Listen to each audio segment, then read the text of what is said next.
understand is that it is essential for us to own our own AI data centers and not be processing AI on a daily basis and sending all of our personal data abroad to possibly our enemies or other third parties that don't have our best interests at heart. So we really need to think about the development of AI data centers and new energy developments in the United States as essential for national security, which not only lowers our electricity costs, but also makes sure that we own all of our data and have cybersecurity and national security secured at our borders. Thank you so much, Brittany Kaiser. This has been Crypto Bell Live. I'm Jake Novak. We'll see you again next time.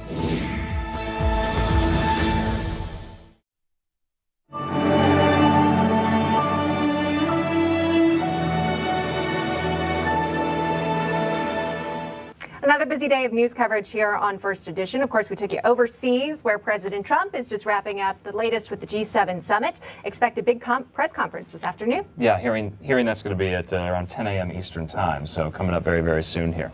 All right. You're watching theDove TV, encouraging and informative for Monterey and the Central California coast. Seen on Channel 14 and these Dove TV affiliates.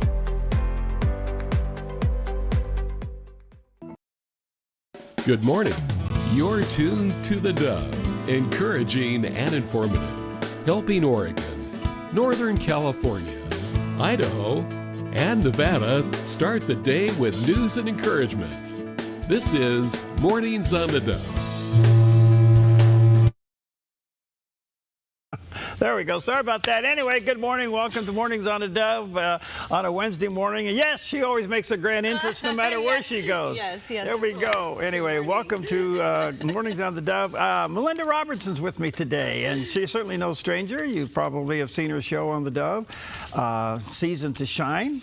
I call it Shiny Shoes. And Shiny shoes. Anyway, she's joining me today. By the way, a little bit of an update. I did talk to Jerry a little bit. He is recovering, but he's not very fast. You know, that surgery was tough on him. It's a big deal what he's going through. Yeah. So anyway, good to see you. How are you? Thank you. We're doing the show in the garden today because it's kind of your theme, you know. Yes. I am a pink girl. Boy, are you? Let's see, pink and green, and Yes. Well, those are the two colors from your show, and gold. You got to have gold too. Gold, pink, green, and gold.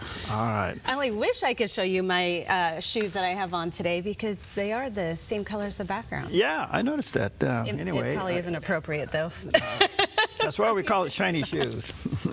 Anyway, good morning. Welcome. Thanks for getting up early and being a part of this. Well, thanks for letting me join you this morning. morning. It's kind of crazy. As we Wednesday's going to kind of like be Mystery Guest Day, but you're no mystery. She does a lot of things around here. Melinda does. You are director of marketing. You host your own show. You produce Ryan's show, which is Ministries on the Move. Correct. Yep. She jumps tall buildings. She outruns locomotives. She gardens. She bakes. Her girls dance. What am I missing here? I do like fly fishing. Oh. Paddle boarding. Fly fishing, paddle boarding, and there's a mystery site. There's what? There's a mystery site. Mystery site? Yes. You used to ride motorcycles. Oh, yes. I still would. Actually, my husband was looking up a motorcycle for me recently. You want to continue to ride? Oh, I think if it's with him and a little trail riding and a little bit of street. I'm not so much into the street riding anymore. So were you street riding or dirt bike? What were you doing? Yes, both. Really? Yeah. I've been on two wheels since I was, I don't know, what, Dad, 4? So you did the whole thing, the gears and the mud and the fly and the leathers and the helmet? And Yes. Not all at once, but yes. I can't imagine you dirty. Full of mud. I do. I am not as big of a princess as I look like. All right. Well, good stuff all the way around. All right. Good morning to you. Happy Wednesday. A lot going on in the news. We'll bring that to you. But some special things today. What do we got? Yes. Today is National Eat Your Vegetables Day. Ooh. Who doesn't like vegetables? Well, it depends on what they are. I know. What's your favorite vegetable? What's my favorite vegetable? That's a good one. I like artichokes. Really? Okay.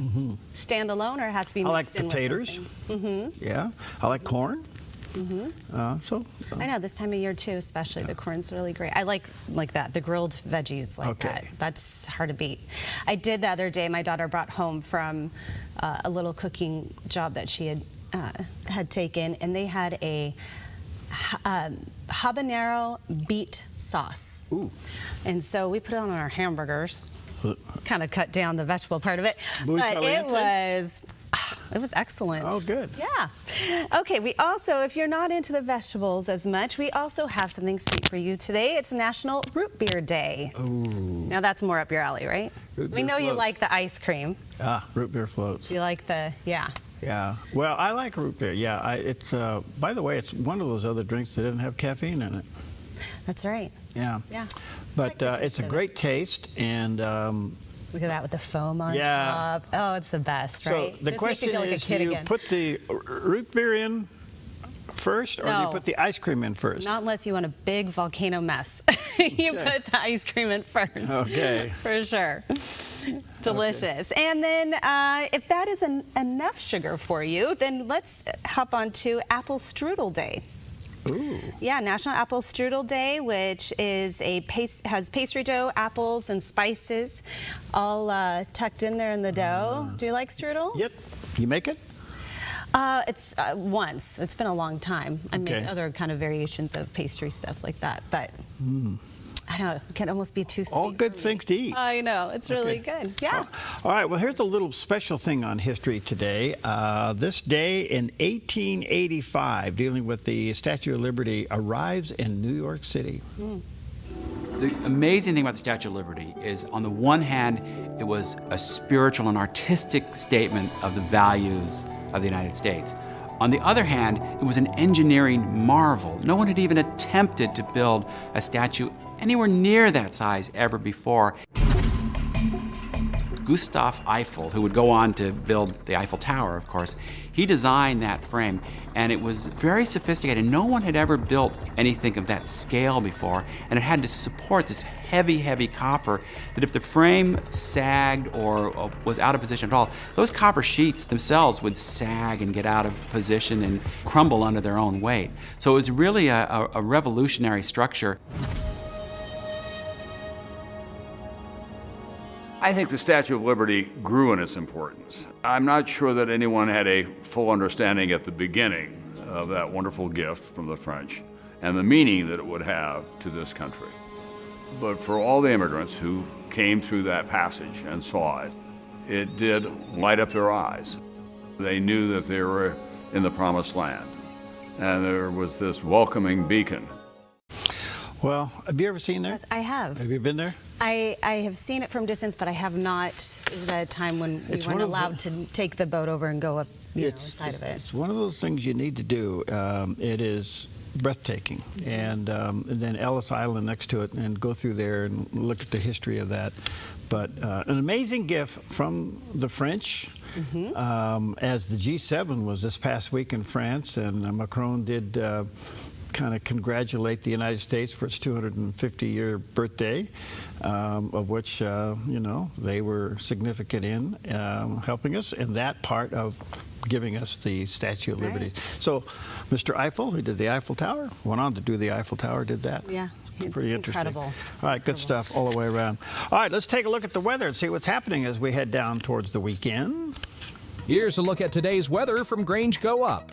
Mostly sunny skies across northern Oregon and southern Washington, with highs near 80 in Vancouver, low 80s in Portland and McMinnville, and near 84 in Wilsonville.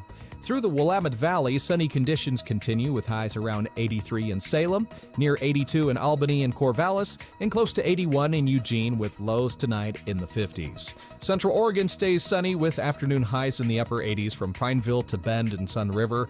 Boise stays sunny and warm with a high near 88.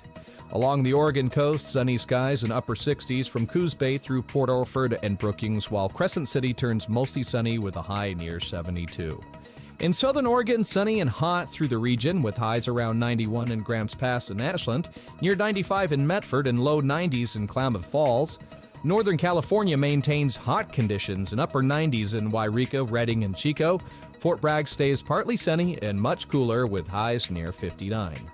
Across the Bay Area, fog, then sunny skies for Santa Rosa, patchy fog, then sunny in Napa, decreasing clouds in San Francisco, and sunny with mid-80s in San Jose. For Central California, sunny with highs in the mid-80s in Sacramento, low 90s in Stockton, Modesto, upper 90s in Fresno, Visalia, and near 100 in Bakersfield. That's a look at your Wednesday weather from Grange Co-op. And there's a shot of our own backyard looking pretty much north today. As you can see, it's hot and dry, so be careful. There was, and there is, a fire to the south of us. They've been still working on, I think it's about 75 acres as of last night. But they were getting a handle on it, so there's a little bit of a smoke haze, depending on which way the wind's blowing. But you can see that it's very, very dry out there, so be careful. All right, let's check out some of the top. Oh, no, we don't. We got. No, we have Pastor Jack Graham. I'm sorry. We do. We need to talk to this guy. He's good. Yeah, Pastor Jack Graham encourages us to exalt the Lord as we seek his face. The psalmist said, "Blessed are they, are the people who know the festal shout, who walk, O Lord, in the light of your face." What a great scripture. Who walk in the light of your faith, who exult in your name, which means to explode with praise. That word exalt means to just blow up with praise. Who do it all day long, and in your righteousness they are exalted.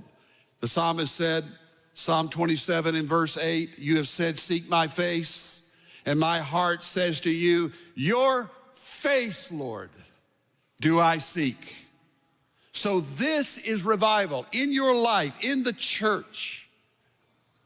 When we go beyond what we need and what we want from the hand of God and seek him and him only.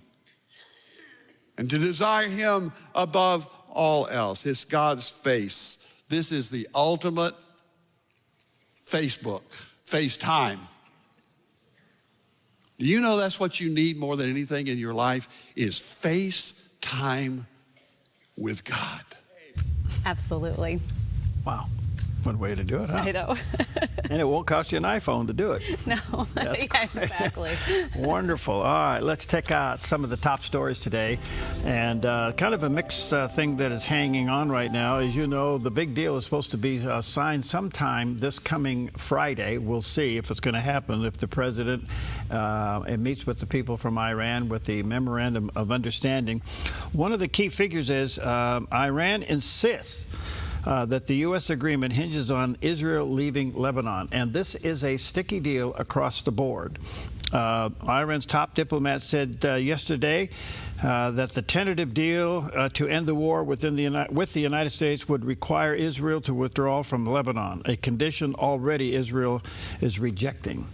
So this is a huge stumbling block to the deal. And I can't help but think that the deal may not get signed. And I can't think that we can allow Prime Minister Benjamin Netanyahu to stand down on this. So we'll see what happens. In the meantime, the president even had a wild idea that somehow Syria should go in and deal with Lebanon. All right, the other part of the plan that's so interesting is that the president plans to give $300 billion back to Iran for reconstruction with the final agreement. And we'll see. This is also getting huge rejection across the board, especially on Capitol Hill, that we would give, part of the deal, we would give them $300 billion to reconstruct. This isn't going over well at all. We'll have to see how this plays out. And to really add to the mix, here's one for you. Iran World Cup team. As you know, the World Cup is going on throughout the United States.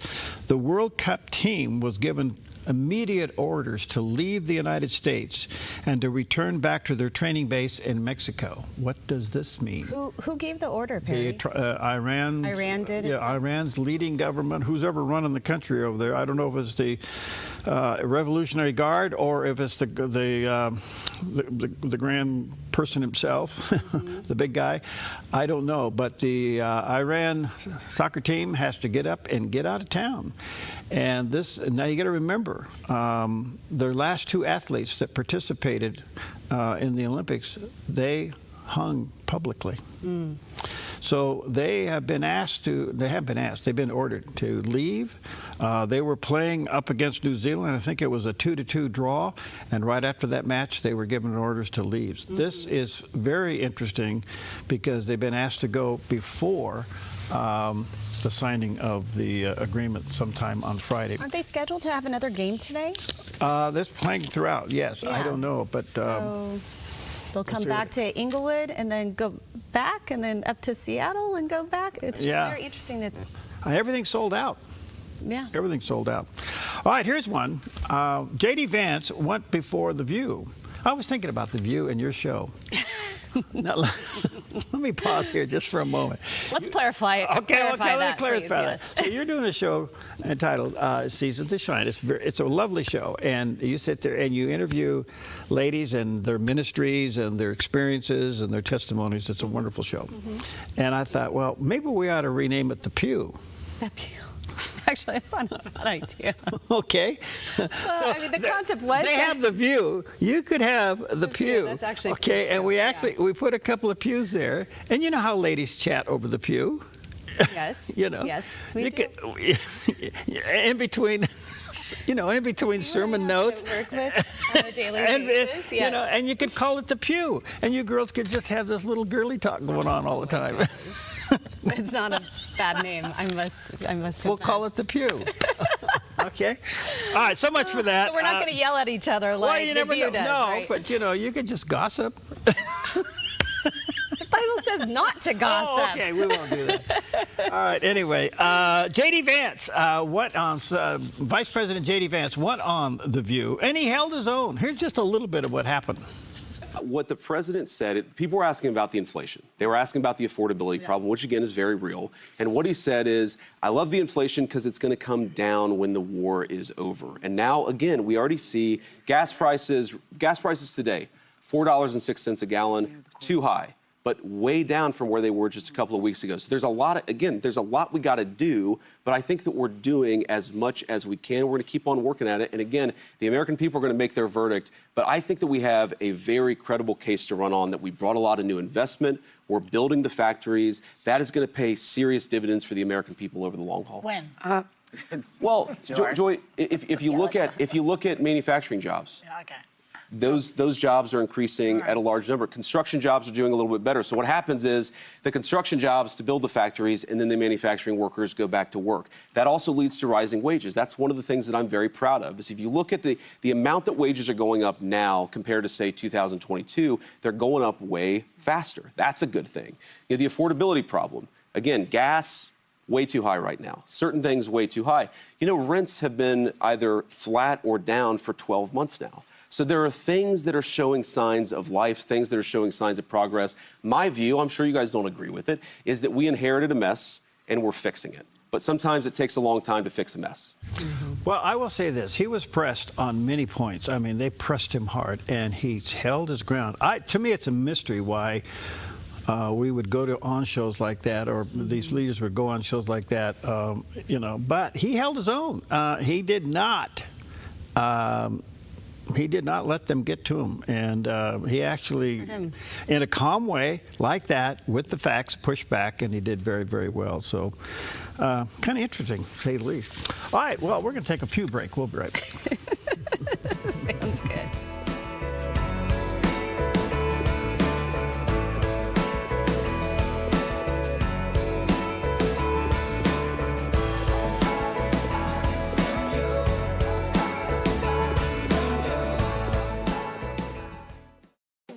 Since 1934, Grange Co-op has been more than just a store. We've been a cornerstone of our community, owned by people like you. We proudly offer top-quality farm and ranch supplies, including our own Rogue feed, as well as workwear, Western apparel, garden essentials, and pet care products. By signing up as a Grange Rewards customer, you not only enjoy exclusive benefits like special offers and 1% back on most purchases, but you also become part of something bigger, a cooperative that you own and help shape. Join Grange Rewards today.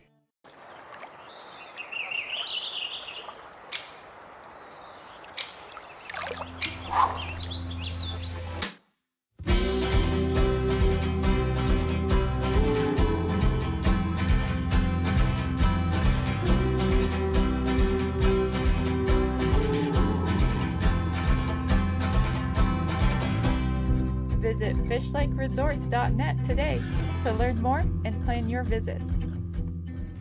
At Sweet Tea Express, we've got you covered. Order at the counter and our friendly service staff will do the rest. Burgers, salads, sandwiches, barbecue platters, sides, and more. Smoked, grilled, and served to perfection. Sweet Tea Express. Breakfast, burgers, and barbecue. Hi, I'm the SOS Alarm guy, here to tell you about a great deal. SOS Alarm will not only beat any internet deal, but will install the system too. So burglars, beware. SOS Alarm for security and beyond.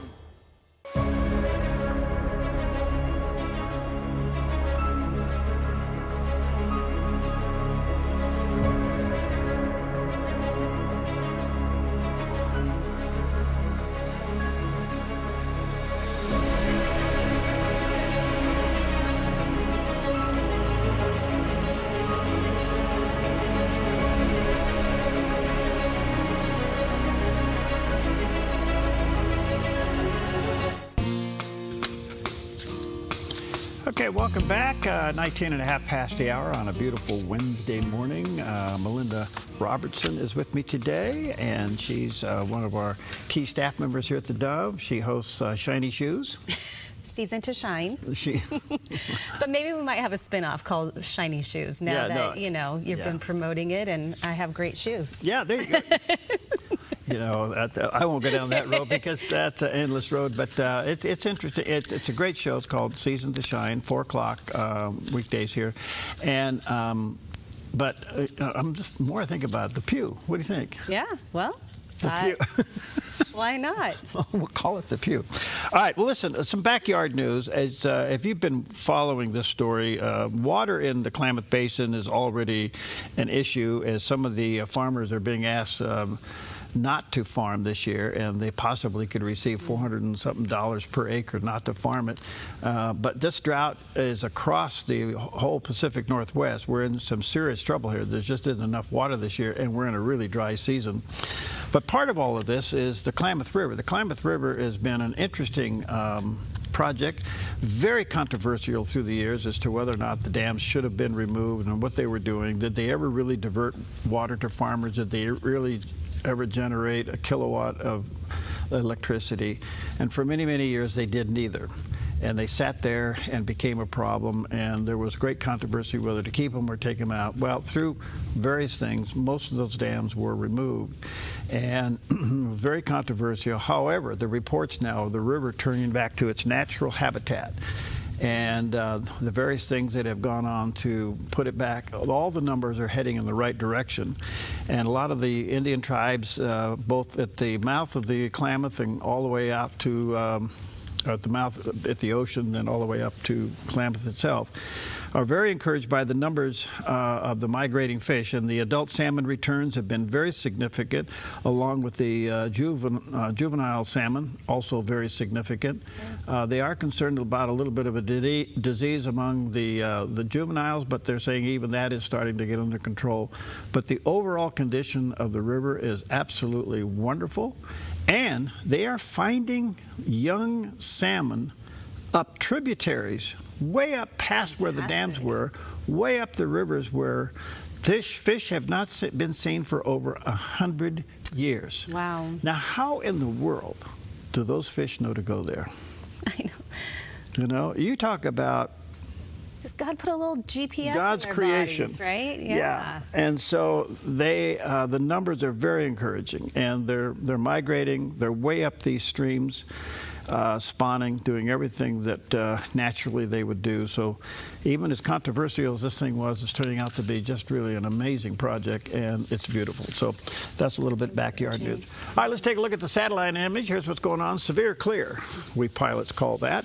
And you want to do your flying early and late because it gets hot out there. But it is warming up as we speak, but no clouds from Mexico to Canada. Look at that. Wow. Severe clear. A little cooler today, Beautiful though. Not blue skies. scorching. I know, thank goodness. Cool. Yeah, I'm beautiful for that. Okay. All right. We have national security analyst Rebecca Heinrich joins Fox's Varney and Company and discussing the European support for President Trump following the U.S.-Iran peace deal. Well, the Europeans are very enthusiastic and hopeful that this peace deal actually works, David. And the Europeans actually have been privately, quietly providing air defense of the Gulf states, et cetera. So they have a clear interest in ensuring that the United States' operation against Iran was successful. So every European I spoke to said nobody's upset with what the United States has actually accomplished in destroying a significant degree of the Iranian military. But the goal here now is for the Europeans to much more publicly participate in the United States' effort to keep that Strait of Hormuz open. One of the sticking points we do not know what's in the memorandum of understanding is we want a free and open Strait of Hormuz. The Iranians can have no governance over it. The United States cannot recognize any kind of Iranian governance over the strait. This has to be free and open, and the Europeans can help us accomplish that. And I hope that that's the direction that they're going now. President Trump revealed something a few days ago that was really interesting, something that I was tracking. And that's that the United States' Navy and Central Command in the region has been escorting ships through the strait and has been increasing the number of ships. At first, it was just 4 or 5, and then it was 10, 11. Now we're upwards to more than 20. If you can get the IRGC to stop firing in the strait and you get allies to help the United States during this at least 30, 40, 50 days, we might have 67 more ships getting through the strait closer to pre-war levels, which, of course, is around 100 ships getting through the strait a day.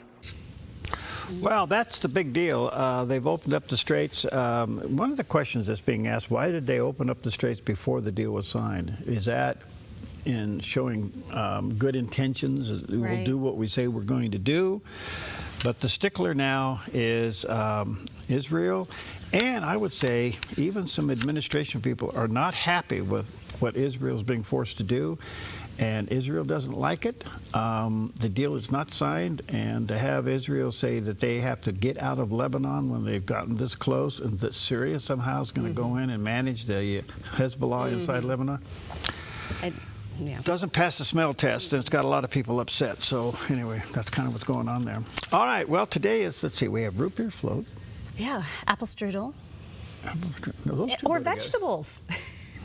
I don't know where you put them. We got to have vegetables. I like vegetables. We got to have them so we can have the root beer and the apple strudel. Did your girls ever get into veggie? Oh, yes. Okay. Absolutely. That was a big deal. Bob I remember we used to air Veggie Tales on radio. Oh, did you? Yeah, and it was cute. Didn't last long on radio, but it was cute. There's some songs still that I hear the Veggie Tale voices singing that were like contemporary songs, but with their Larry's, high-pitched voice. You know, that doesn't leave you. I don't know if Alice could get it for us, but there is a 2 cowboy poets, one on the Johnny Carson show years ago, and one of them gave the Vegetarian Nightmare poem. Did you ever hear that? No. Now I'm intrigued. I don't know. Logan, maybe we get Alice to find that. We could play that.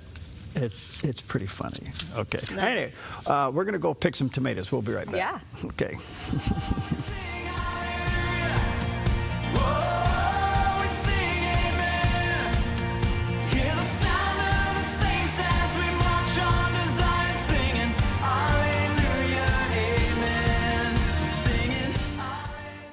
I'm Susanna, and I contracted KA Designs to do custom cabinets throughout my house.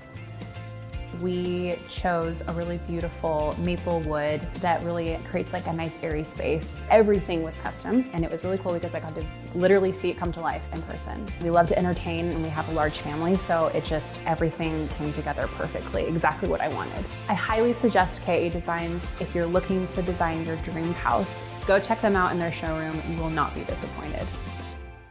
Buying or selling a home can be stressful. It's one of the biggest decisions you'll make in your lifetime. That's why it's important to work with someone you trust, someone who has the right experience and knowledge of the market. Hi, we're Patrick and Paulina Leiser with Leiser Real Estate Group. And whether you're looking to buy or sell a home, our mission is to take the stress out of the transaction and make it as seamless and rewarding as possible. Contact us today. We look forward to working with you. Do events in the world leave you confused and scratching your head? A world where up is down and down is up. I'm Perry Atkinson. Mornings on the Dove knows how you feel. We're here to offer God's hope and encouragement and to help you to sort it all out. And I'm Jerry Bilden. Mornings on the Dove alerts you to issues and events the mainstream media would rather you not know or know the truth. A lot in the news today, some movement around in the Middle East, common sense discussions on today's headlines, and rational perspective on what's really going on. That will leave you better informed and encouraged by the gospel. In this upside-down world, there's one place you can trust to get it straight. Check into Mornings on the Dove each day to find out what's really going on and to be encouraged. Mornings on the Dove, weekdays from 6 to 8 a.m. on the Dove TV and radio. Streaming online at thedove.us, Roku, and Apple TV. The Dove, encouraging and informative. All right, welcome back. 1:30 on a beautiful Wednesday morning. For us, it's a little cooler. We're broadcasting from the Dove Garden this morning because Melinda's here. Those are her colors on her show. Well, some of them are. Let's see, the pink, the white, the green. Yes, I love it. Then we got to mix gold in there. I forgot about the gold. Anyway, let's check in with CBN News on the latest from Israel because I know that Israel is not happy with the deal. So let's see what they're saying.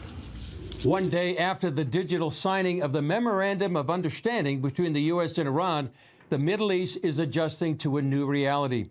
The MOU will have a major impact on Israel and the U.S.-Israel relationship. Critics warn that Iran can't be trusted to follow through on the deal. And one Israeli leader says the agreement does not ensure our security. Here's the latest on these and other stories.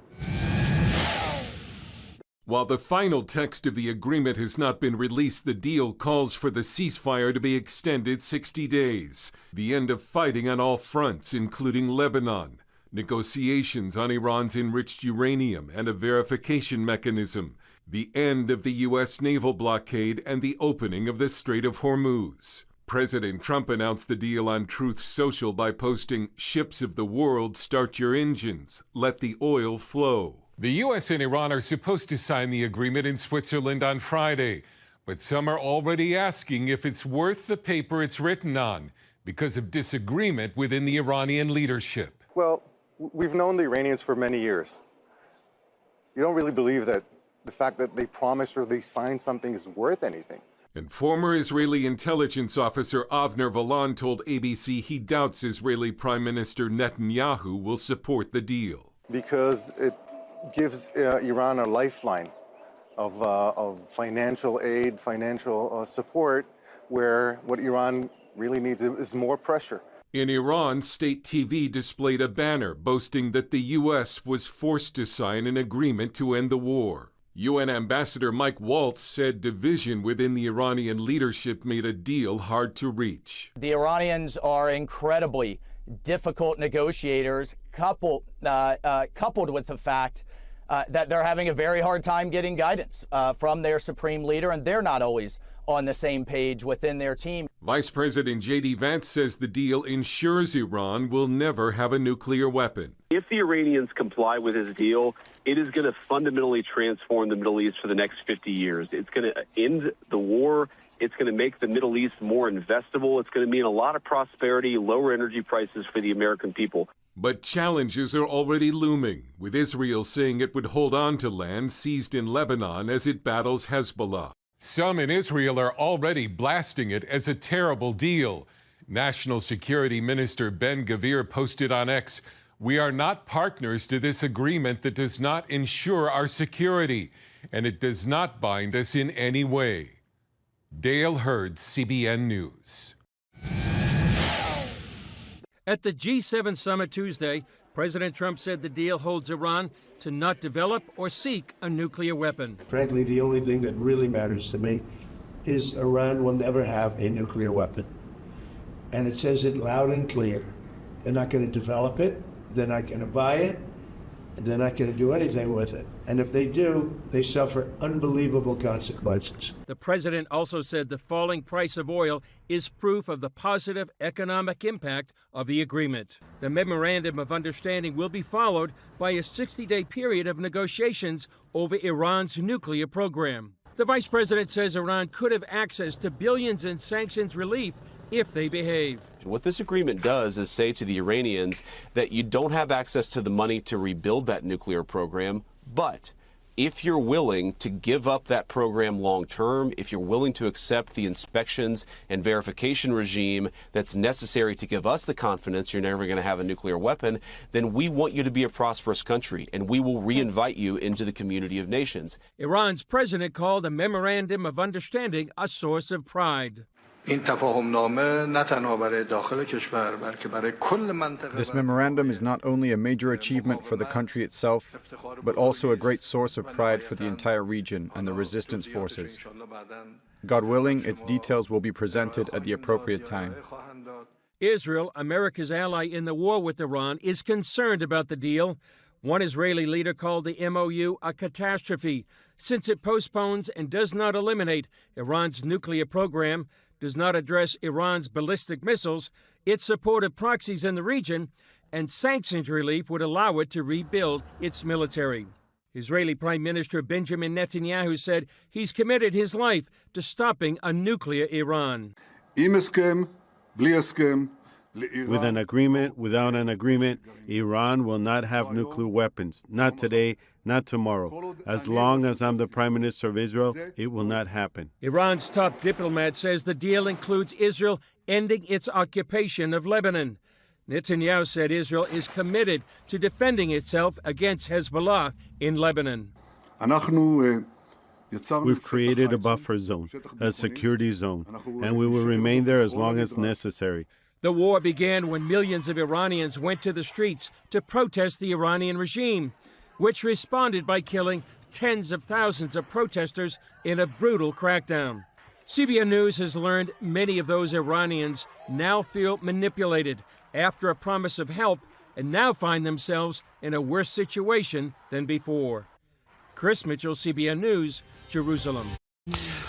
Well, I really think it wouldn't surprise me if we see this deal fall apart. The more the details that are coming out, the more that it be seen as a business deal to really get the economy flowing globally, especially in the United States, more than it does accomplish the end goal of denuking Iran like overnight. Mm-hmm. It's starting to unravel now, and we'll just have to wait and see. Today's only Wednesday, and they're supposed to have the formal signing on Friday. They could even sign, but then still have it fall apart because under a 60-day ceasefire, you got your proxies out there lobbing missiles into their neighbors. Sure. I just don't see it holding together, but that's just the way I see it, and it's only Wednesday. Hey, so you know what? I know how to solve the Middle East.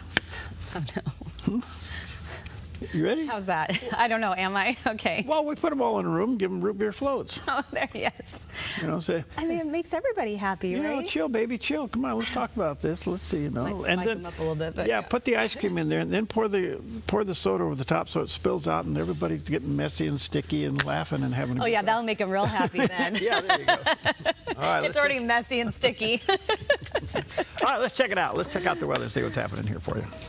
Here's a look at today's weather from Grange Co-op. Mostly sunny skies across northern Oregon and southern Washington with highs near 80 in Vancouver, low 80s in Portland and McMinnville, and near 84 in Wilsonville.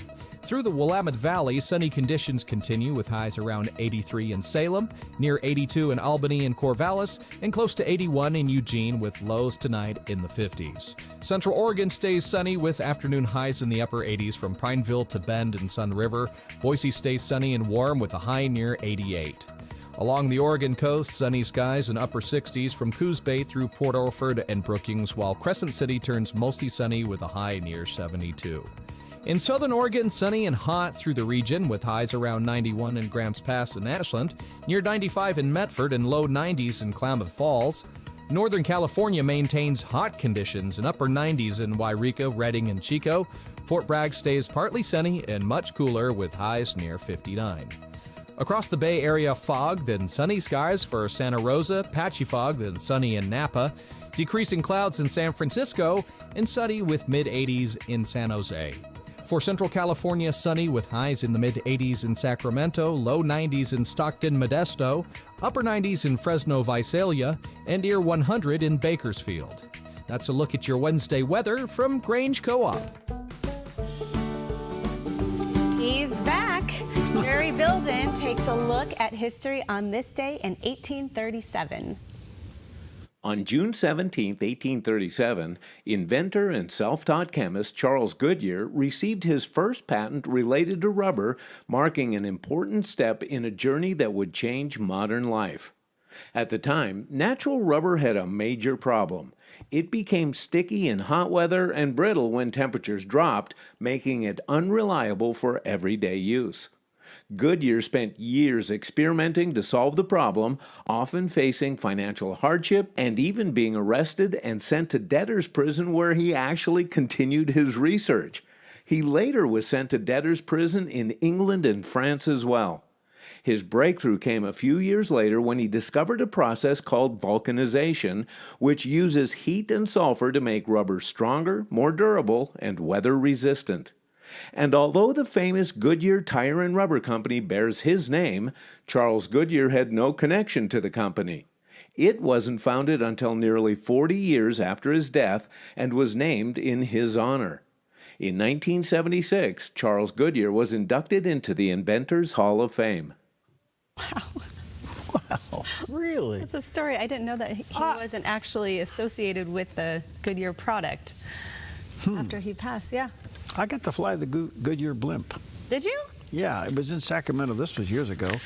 And it would fly around, you know. In fact, it came through Medford here, last year? It was flying through here. And anyway, of course, they've upgraded it since then. It came into Sacramento. Dan Shively and I were the two pilots flying the airplane. So we got to go up in it, and it was kind of cool, and fly it a little bit. But man, it goes slow. I bet it does. But it had, that's when they first came out with LED lighting, and they'd put it on the side of the thing, so at night when it was flying around, it would have all these messages. Could you just see it? Yeah. Yeah. Oh, gosh, how fun. What a neat experience. Goodyear Tire, and old Mr. Goodyear, part of that. In debtor's prison, how many times? Yeah, that's impressive. All right, traditions. Do you have a hard time letting them go? You know? You ever watch Fiddler on the Roof? Fiddler on the Roof also has to do about traditions, you know? Yeah. Well, some faith, the traditions never, ever change. But in evangelicalism, they may be changing, and that's making a lot of people uncomfortable. So Matthew Bingham from Crossway talks about this. One of the things that cultural commentators in our particular moment, the 21st century West, are often observing, whether they're Christian or not, is that our culture has a sense of rootlessness and a disconnection from the past, from tradition, from things that have gone before. We have a culture that seems increasingly sort of focused on consumer spending and things that disconnect us from tradition and history. So people are hungry for that, and I think a lot of Christians, a lot of evangelical Christians, look to traditions like Eastern Orthodoxy and Roman Catholicism, and they see something that whatever criticisms one might want to bring is rooted, ostensibly, in a tradition that goes back a long way. Then they contrast that with evangelicalism, and evangelicalism, for all the wonderful good that it's done, often has been very disconnected from the past. I think two reasons for that. One, an incredible and wonderful focus on missions and evangelism, which prioritizes contextualization and reaching new people with the gospel, which again is wonderful. But often in that, you aren't particularly focused on a tradition because you're trying to reach people with the gospel today. So I think that cuts in that direction. And then secondly, I think that the Reformation's commitment to sola scriptura, which is, I think, one of the crown jewels of the Reformation, and in fact, the burden of the book is to lean into that more. However, there is sometimes a potential if we're saying, well, look, we're just presenting the faith once for all delivered to the saints in the scriptures. There can, I think, be a certain drift towards saying, and therefore, we don't need to worry about the men and women who have gone before in the time between the writing of the scriptures and today. There's just a sort of logic, I suppose, to that. But I think it's a logic that we want to resist. I think the scriptures, the New Testament, Paul in Philippians says to look to me and to others who have followed Christ in worthy ways. You have in them an example. And so I think the Bible itself commends to us that we would look at church history, we would look at those who've gone before and follow them as they follow Christ. I think the difference between evangelicals then and some of these other traditions is we don't always have the institutional linkages and supports that they do, at least ostensibly. And so we have to fight for it a little bit more. We have to fight a little bit more to retrieve and recover and celebrate that which is good in our own tradition. And my contention is there's a lot that's good and a lot that's worth recovering, retrieving, and fighting for. Well, this is a big deal. Let me just name some things that have changed in evangelicalism. Yeah, please. Music. The way we dress when we go to church, the actual church structure. You don't see crosses in churches anymore. The way we conduct our services. All these things have changed and through the last several years. And so in the meantime, as he mentioned there, churches that have retained traditional values. He mentioned the Orthodox Church. He mentioned the Catholic Church. They've unchanged, and they've been the same forever. And that is becoming an attraction to young people because they're looking for structure. Sure. Okay. So I don't know. One of the complaints in evangelicalism is, have we gone too far? Have we gone too far in our casualness, thinking that somehow we're being close to the world to be attractive, but we're not of the world? Well, are we lacking the reverence? Yeah. It's what seems to be in the crosshairs is reverence, respect, traditions, things like that. So I don't know. I think there is a real desire to see things turned back. You know, one of the interesting things is there's a wave now. In fact, our friends in New Zealand, I was talking to them the other day. They've actually have 6 radio stations, 6 formats, I should say, not 6. They cover the whole country. They took one of their formats and did nothing but hymns, and it has skyrocketed in popularity. People love it. I mean, you can sing Amazing Grace a lot of different ways, but it's still Amazing Grace. Right. And so they're taking old hymns, and some of them they're playing in the very traditional way, big orchestras, choirs, and all that. Some they're doing it in a very modern, contemporary way. But the hymns, which were written out of experiences and things, seem to be a comeback. So anyway, will we see big choirs again? I mean, I'm in favor of that. You know, I do miss you that. watch David Jeremiah. Yeah. Oh gosh. You watch. Amazing what they do with their musical group there. Anthony George, Dr. Anthony George, big choir. So anyway, I think he hits on something there, and tradition. So you have family traditions. Do you change them? No, you try to keep them. Try to keep them. So you cook the same thing every Christmas? There's a tradition? We might be a little bit of an anomaly. Okay, let me back up. Let's start with Thanksgiving. Well, do you have a turkey? Yes. That one, yes. Okay, stay with the turkey. In general, yes, I guess we do for Christmas, you know, got to have that rib roast, and at Easter we usually do a salmon. See? But that's food, yeah. Try changing that and see what your girls do. They may come down on you pretty hard. I don't know. I think I've tried to train them to be a little open-minded. Yeah. It always looks different. We never know where we'll be for each holiday because our family is spread out. So, yeah. There you go. Yeah. All right. We'll take a traditional break, and we'll be right back. Sounds good. Grace for the weary, grace for the weak, grace for the broken and sinner like me. All glory to Jesus, the Savior who gives grace that is great.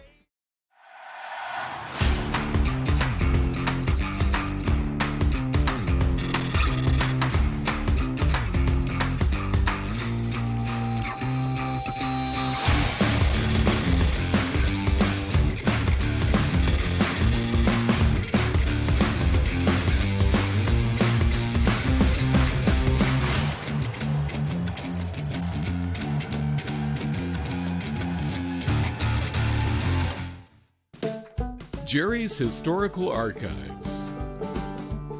Moments to remember. Go back in time Back in the day. TV shows of the past.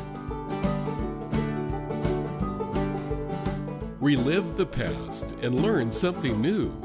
Open up Jerry's Historical Archives. Weekdays only on Mornings on the Dove.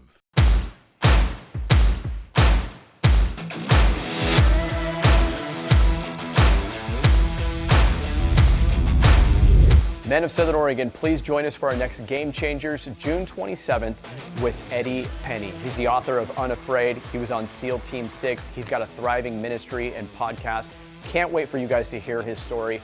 He'll be in Grants Pass, June 27th, 6 p.m. That's the time of our event. The meal will be at 5 p.m. Please join us June 27th with Eddie Penny at the next Game Changers. Register online at GameChangersNorthwest.org. See you then.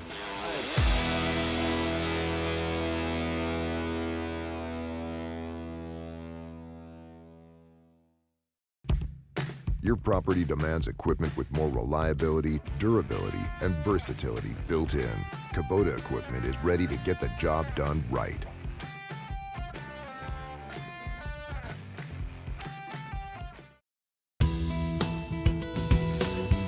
All right, welcome back. Happy Wednesday. Wednesday. Melinda's with me today. Melinda is one of our key staff members, and she hosts Season to Shine. Monday, Wednesday, Friday at 4. Did I say that right? Yes, good job. What Yes. do I know? I just work upstairs where the air is really thin. Yes, especially this time of year. Yeah. Anyway, thanks for being here. Thanks for getting up early. Yeah, my So, pleasure. see, this is a man that came in the morning, remember. It didn't come at the crack of dawn. Oh, yes. But, you know, it was worth it as I drove over. You just had that glow of the sun wanting to come up. And I was just over the fields. And I just thought, oh, Lord, thank you for this day. See? It is your day. It is. I'm going to rejoice and be glad in it. Thank you, Lord. There you go. Get up and go for it. As I always say, get out of bed. People die in there. You got to get out of there. Okay.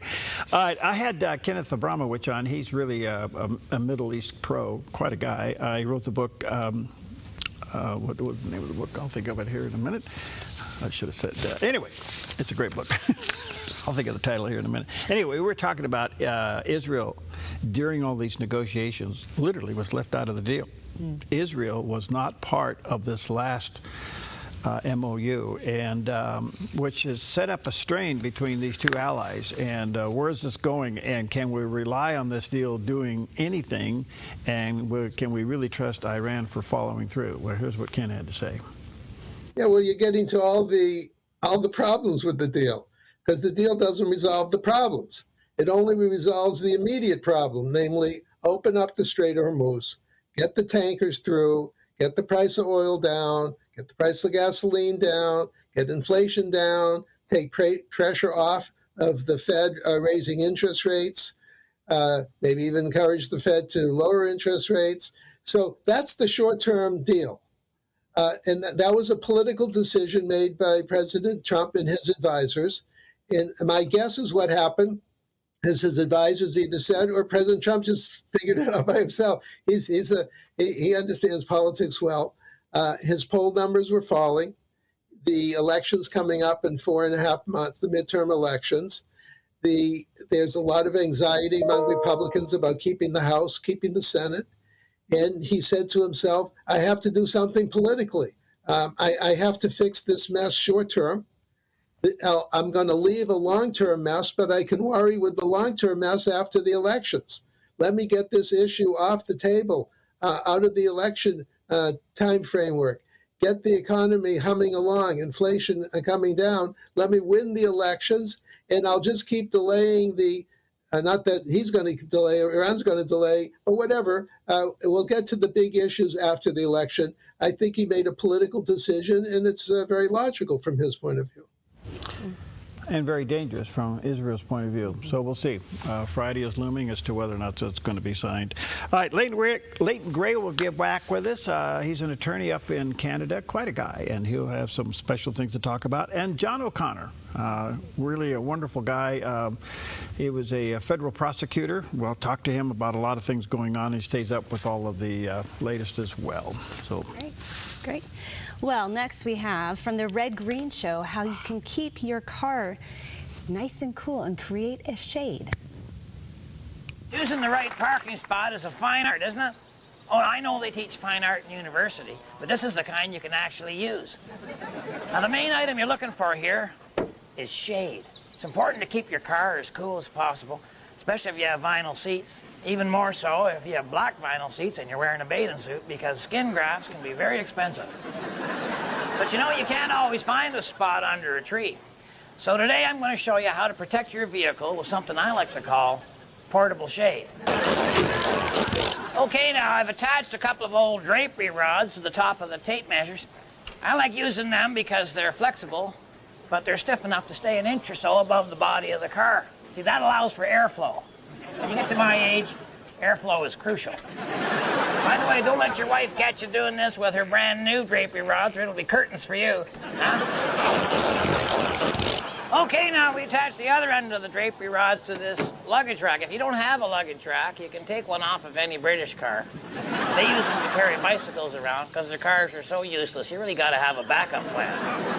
Okay, now all we need is our shade. Now you could go with cloth drapes or sheet metal or one of Moose Thompson's nightshirts, but I prefer to use something waterproof and less expensive. That's right, shower curtains. I had to trim these babies off a little bit because they were too long for the width of the car. And I added ring holes to the bottom edge there so that both sides of the curtain would be drawn up evenly over the car. I guess you could call this vehicle Ford of the Rings. Okay, now to automate the unit, well, that's where my tape measures come back into play.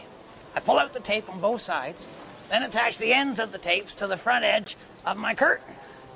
And all I gotta do is lock the recoil switch on each of them, and we're ready for a road test.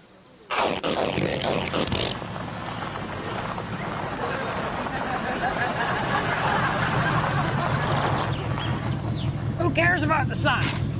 Because now when I park and pull on the hood release, I got it made in the shade.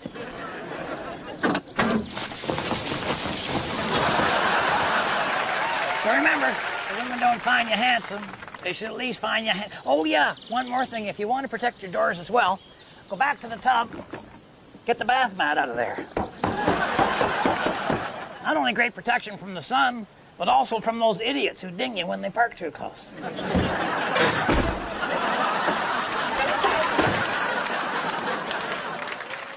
Oh my God. That's classic. That is. Oh, and no, Ryan, you cannot use my drapery rods. Oh, Ryan. You will be in Ryan, trouble. go for it. Take the shower curtain, the drapes. Those grapes you don't like? Oh, my gosh. Give them a second life. There you go. I take with you today Hebrews chapter 10, verse 36. For you have need of endurance. Why? So that after you have done the will of God, you may receive the promise. Hang in there. Hang in there. Yes. You're going to make it. And it is going to be hot, so at least some cool water in a shady spot for your animals today. And there's a picture of a backyard. Tells you how hot it's going to be. Look at that. Take care. Have a good one.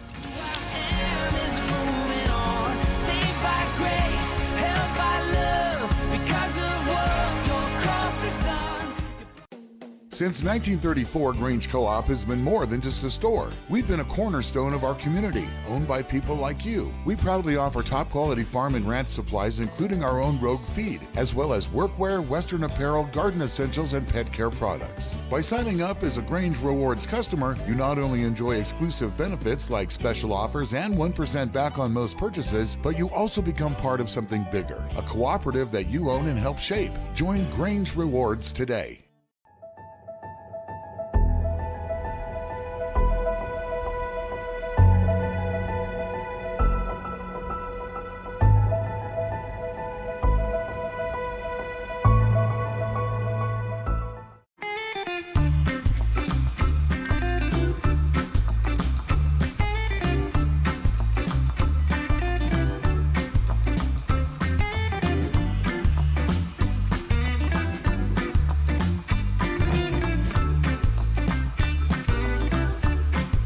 If you don't drive it, donate it. By supporting us, you'll get even more mileage out of it. Thank you from the Dove TV. When life feels heavy, your body feels it, your mind feels it. That is why I created Organic Elements Wellness Spa, a place where wellness is not a luxury, it's a way of life. Step into our wellness lounge with a Himalayan salt room, infrared sauna, steam room, and invigorating cold plunge. Restore your nervous system, detox your body, and clear your mind. Then experience customized massage, advanced skin therapies, and result-driven facials, all designed to help you look as good as you feel.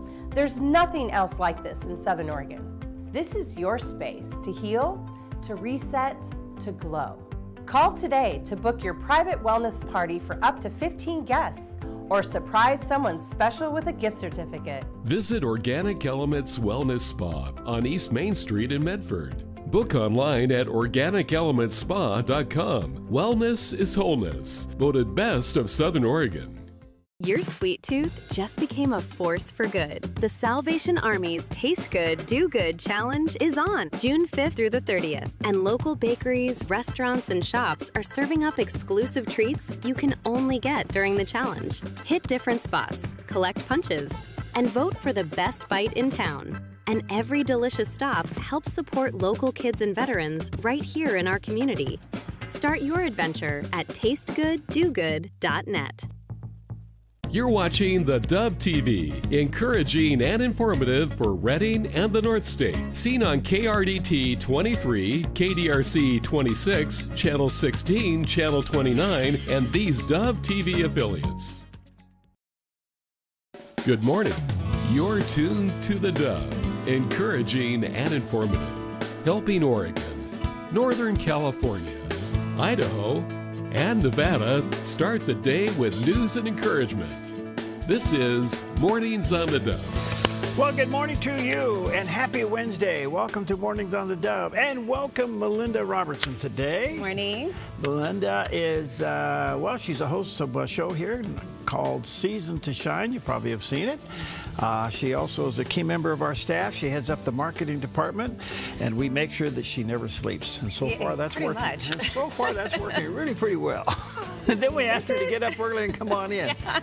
So anyway, welcome. Good to see you. Thanks for getting up early. Yeah, my pleasure. I'm sorry that Jerry isn't here, but he's doing better. I did talk to him a little bit yesterday, and gosh, that poor guy is. He's had a tough go with his leg, and but he's slowly recovering, and we're exchanging funnies back and forth. Oh, I'm sure he's, Yeah, he tried to do something, and you'll hear about it here in a few moments, but he actually contributed. Then I called him up, and I said, hey, can we video in? And then Pam got on the phone. No, I'm just kidding. Yeah, no. No, that ain't happening. Yeah. But anyway, thank you. But thanks for being here. Melinda is the mother of two beautiful young girls. Oh, you're so Gosh, no, you cannot even think about dating them. I think they actually are okay with that. I know for having teenage daughters, that's a rarity, but no. How old are they? Almost 17 and 15. Just turned 15. Wow. I know. They're beautiful, and Ryan has not a shotgun, but shotguns at every door. I have my own shotgun, actually. And I know how this goes. Yeah. Anyway, so thanks for being here. Yeah. Thanks for what you do around here. Melinda livens the party around here a lot. So we're doing the show from the garden today because these are all of Melinda's colors. I'm a pink girl. Yep. And you know what we could do? Maybe we could do it if I get the guys in the control room. Those are the same colors that are on the set that you use for shiny shoes. I mean, Season to Shine.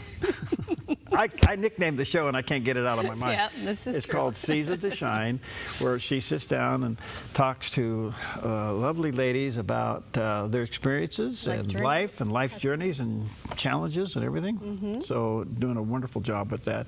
So anyway, welcome to the morning show. This is where everything just kind of flies. You know? Yeah, well, it's all right. Well, let's fly this direction this morning, Perry. We have National Root Beer Day. Oh. You like root beer? I love it. I like it with ice cream, vanilla ice cream in it. Mm-hmm. The float is the way to go. I don't know if I've really had just like that root beer ice cream. Have you? Yeah, it's been a while, or a root beer popsicle. But a popsicle, yeah. I like the old-fashioned root beer. It has... sarsaparilla. Well, I kind of like that, but it has, I think they actually put a little vanilla in it, in the old-fashioned root beer. Sure. But put that with a scoop of vanilla ice cream. Oh. Especially on a hot day like today. Oh, today's root beer float. You know, we have our staff meeting tomorrow. Maybe we should have some root beer floats. Well, we could do that. That sounds good. Okay. Right. Another wonderful sweet treat that we have today is the apple strudel. The pastry with the sliced apples in between. And do you like apple strudel? Yes. Yes. Yes. You have a big sweet tooth. I know it. I know. I see sweets there in the kitchen all the time. Okay. Okay. Well, to counteract the strudel, how about National Vegetable Day? Let's eat our vegetables. They are good for you, full of vitamins, minerals. Some even have protein in it, which is great. Lots of fiber. So, what's your favorite veg? Well, let's say I like potatoes. I like corn. You know, lettuce, cabbage. Let's see, avocados. Yeah. Say what else? Well, avocados are really a fruit, aren't they? Oh, that's a fruit. Yeah. Okay, sorry about that. No, all of that. Grilled vegetables this time of year are just fantastic. Do vegetables have feelings? I don't know. If so, they're probably really sad when I go to cut them. Well, speaking of which, here is the vegetarian's nightmare. Now, cowboys and vegetarians don't necessarily always see eye to eye. I mean, I'm in the cow business, so... Sure. And so I found out the other day that they had done some studies, and it turns out that they found that plants feel pain. Pain. No, I didn't know. Yes. And so that inspired this little piece entitled The Vegetarian's Nightmare. Okay. Or a dissertation on plants' rights. Broccoli power! Ladies and diners, I make you a shameful, degrading confession. A deed of disgrace in the name of good taste, though I did it, I meant no aggression. I had planted a garden last April and lovingly sang it a ballad. But later in June, beneath the full moon, forgive me, I wanted a salad. So I slipped out and fondled a carrot, caressing its feathery top. With the force of a brute, I tore out the root, and it whimpered and came with a pop. And laying my hand on a radish, I jerked, and it left a small crater. Then with the blade of my true value spade, I exhumed a slumbering tater. Celery I plucked, I twisted a squash. Tomatoes were wincing in fear. I choked the romaine, it screamed out in pain. Their anguish was filling my ears. I finally came to the lettuce as it cringed at the top of the row. With one wicked slice, I beheaded it twice. As it writhed, I dealt a death blow. I butchered the onions and parsley till my hoe was all covered with gore. I chopped and I whacked without looking back. Then I stealthily slipped in the door.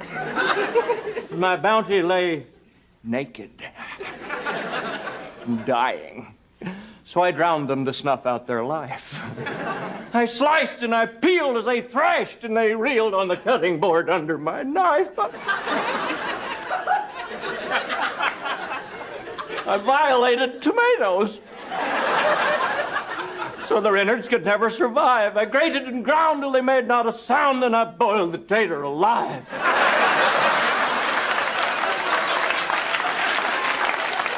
And then I took the small broken pieces I had tortured and killed with my hands and tossed them together, heedless of whether they suffered or made their demands. I ate them.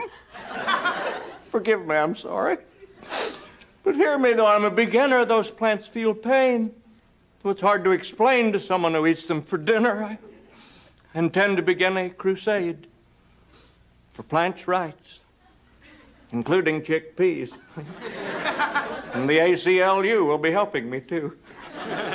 In the meantime, please pass the blue cheese.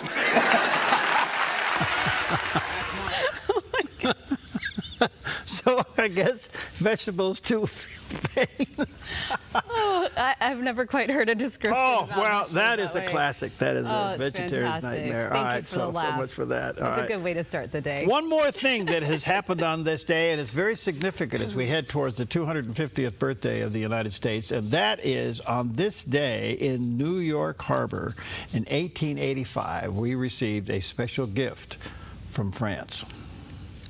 The amazing thing about the Statue of Liberty is, on the one hand, it was a spiritual and artistic statement of the values of the United States. On the other hand, it was an engineering marvel. No one had even attempted to build a statue anywhere near that size ever before.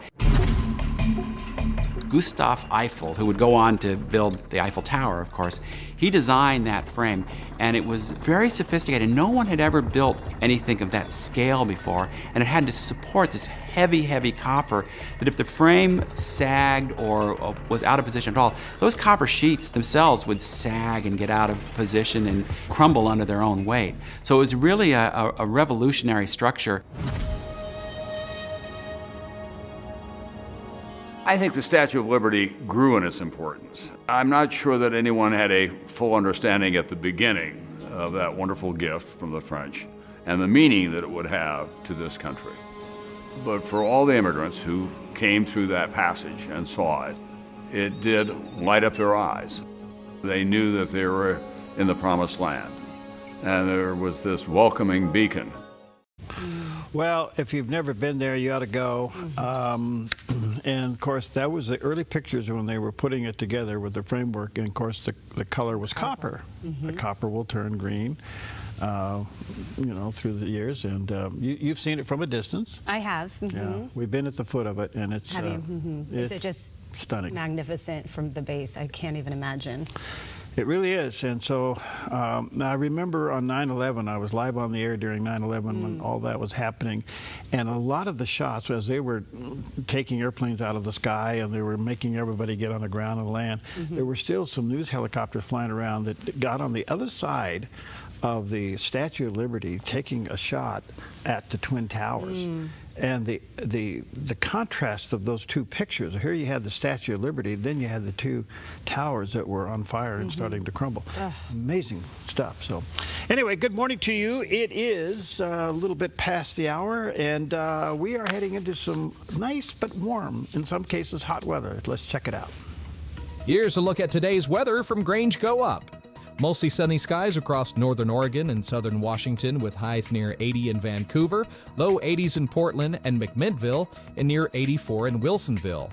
Through the Willamette Valley, sunny conditions continue with highs around 83 in Salem, near 82 in Albany and Corvallis, and close to 81 in Eugene with lows tonight in the 50s. Central Oregon stays sunny with afternoon highs in the upper 80s from Pineville to Bend and Sun River. Boise stays sunny and warm with a high near 88.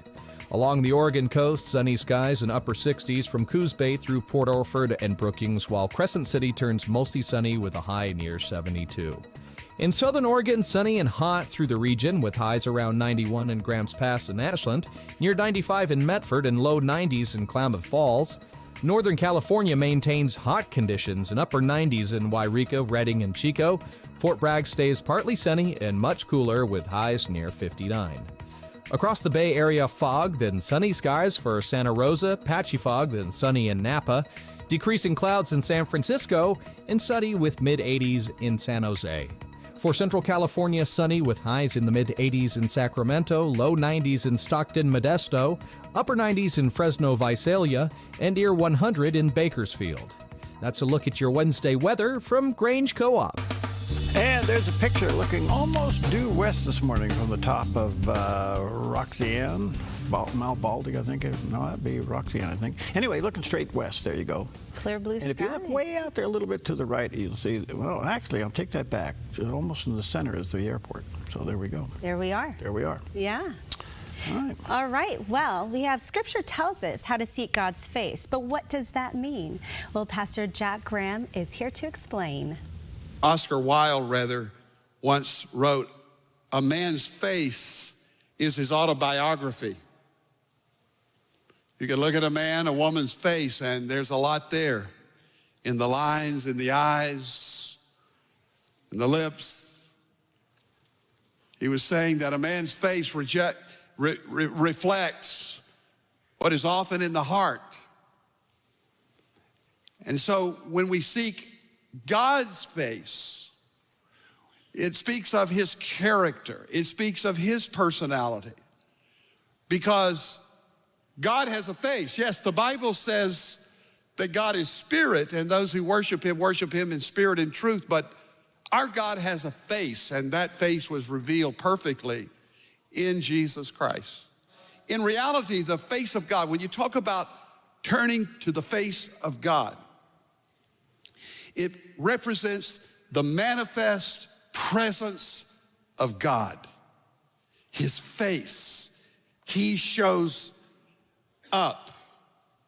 It's the desire for his presence when we seek his face. It is good to seek the hand of God, promise to bless us and to provide for us. We can ask and keep on asking, keep on seeking, keep on knocking, Jesus said. Yes, ask for his hand of blessing. Ask him to hold you with his hands. But above all, seek God himself. Seek his face, because there is joy in his face. God shows his face by grace because he wants us to know his presence. He wants us to know him personally. Wow. He does. Good stuff. FaceTime him. I know. FaceTime God today. All right, let's take a look at some of the top stories that's heading out on this Wednesday morning. And we're all kind of getting bits and pieces of the deal, and it doesn't seem to be too happy with a lot of people. Right now, Iran's top diplomat said Tuesday that the tentative deal to end the war with the United States requires that Israel withdraw from Lebanon. This is not going over well with anybody, especially Israel. And the president even suggested that Syria could go in there and somehow manage Lebanon, which is absolutely crazy. But that is one of the conditions on the Iran side of the table. On the United States side of the table, no nukes. And on the Israel side of the table, no nukes and regime change. So we'll see. They have tentatively signed it digitally, but they're supposed to do it in person on Friday. In the meantime, to really add to all of this, let's see, I got my stories mixed up here, but I'll do it real quick, is the fact that the World Cup, the Iran World Cup team was given instructions to leave immediately. Now, this is kind of a big question mark. What does that mean? And so they have been told by their government they must leave the World Cup and return to their training base in Mexico, and well before Friday.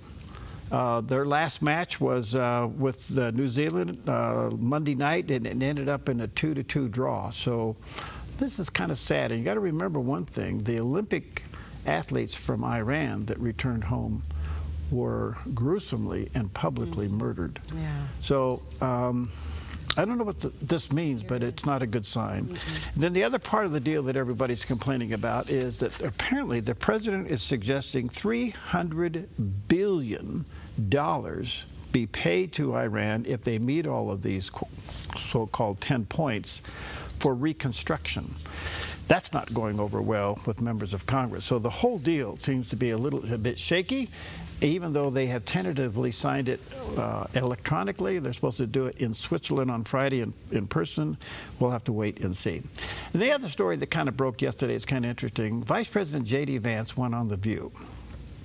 Do you watch The View? No, I haven't watched The View in years and years and years and years and years. I thought I'd ask. I know. It's kind of a girly show, you know. Yeah, the anxiety rises as I'm watching them, and so I just choose not to. Well, it's an amazing show, and I don't know why they keep giving it credibility by letting these people go on there, but Vice President Vance went on there yesterday, and it's like walking into the lion's den, so to speak. Oh, sure it is. But he held his own. I mean, they went after him with about everything. And he didn't back down a bit. And he did it with, I would say he did it with controlled grace and facts. So he's quite a guy. Here's a little bit of the exchange with Vice President Vance on The View, dealing with inflation and the economy. And here's what he had to say. What the president said, people were asking about the inflation. They were asking about the affordability problem, which again is very real. And what he said is, I love the inflation because it's going to come down when the war is over. And now, again, we already see gas prices today, $4.06 a gallon, too high, but way down from where they were just a couple of weeks ago. So there's a lot we got to do, but I think that we're doing as much as we can. We're going to keep on working at it. And again, the American people are going to make their verdict, but I think that we have a very credible case to run on, that we brought a lot of new investment. We're building the factories. That is going to pay serious dividends for the American people over the long haul. When? Well, Joy, if you look at manufacturing jobs, Okay.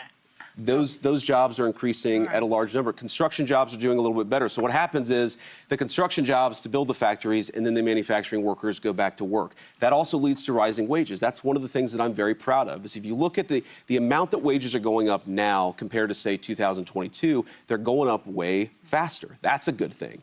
You know, the affordability problem, again, gas, way too high right now. Certain things way too high. You know, rents have been either flat or down for 12 months now. So there are things that are showing signs of life, things that are showing signs of progress. My view, I'm sure you guys don't agree with it, is that we inherited a mess and we're fixing it. But sometimes it takes a long time to fix a mess.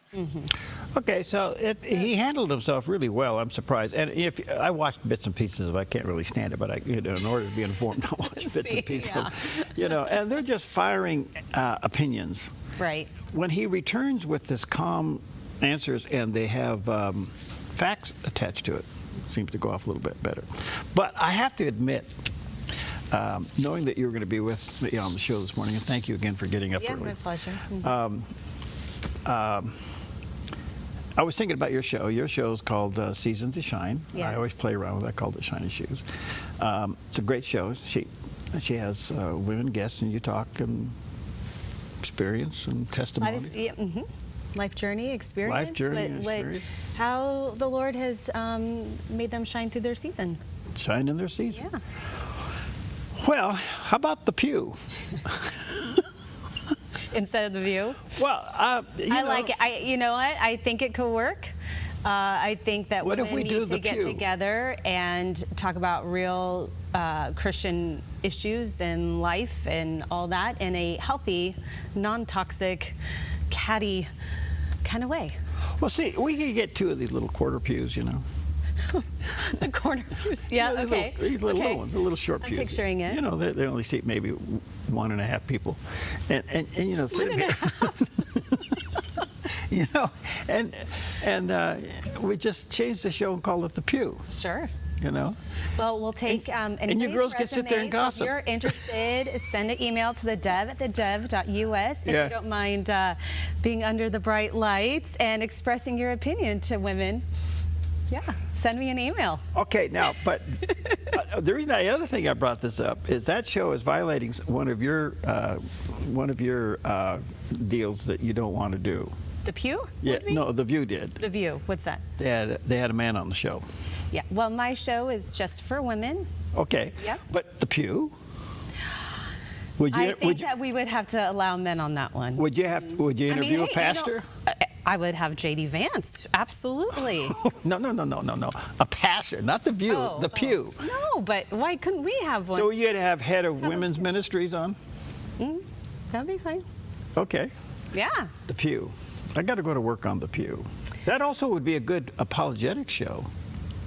It could be. You know, the Pew. I like how we're brainstorming for future programs on live TV right now. Well, you know, hey. Send us emails a comment of your opinion. Okay, well, we're going to take see the Pew happen? We're going to, you know what? We're going to come up with the Pew, and we're going to serve root beer floats. We'll be right back. Yes. Sounds good.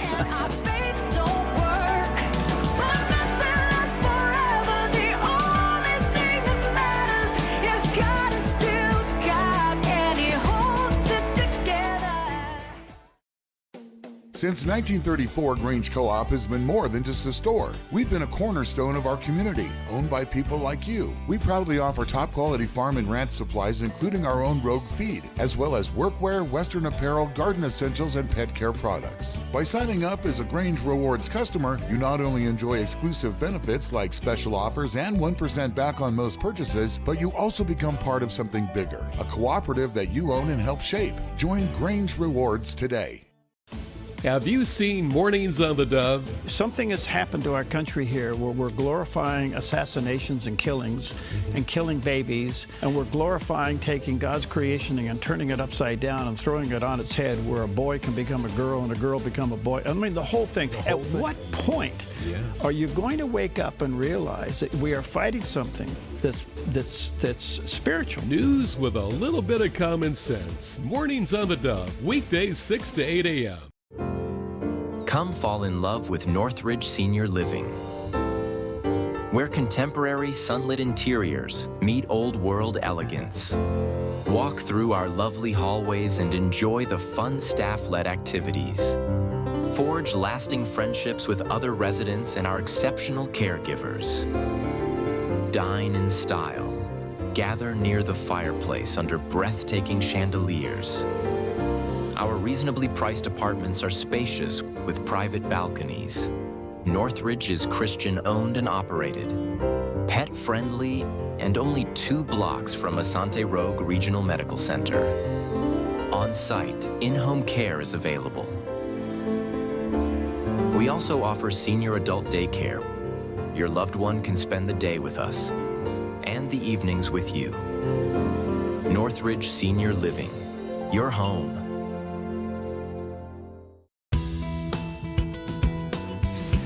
All right, welcome back. Happy Wednesday. Guest host today, our own Melinda Robertson's with us today. And so we're doing the show from the garden because that's kind of the color of your colors. Yeah. And her show. And known as Shining.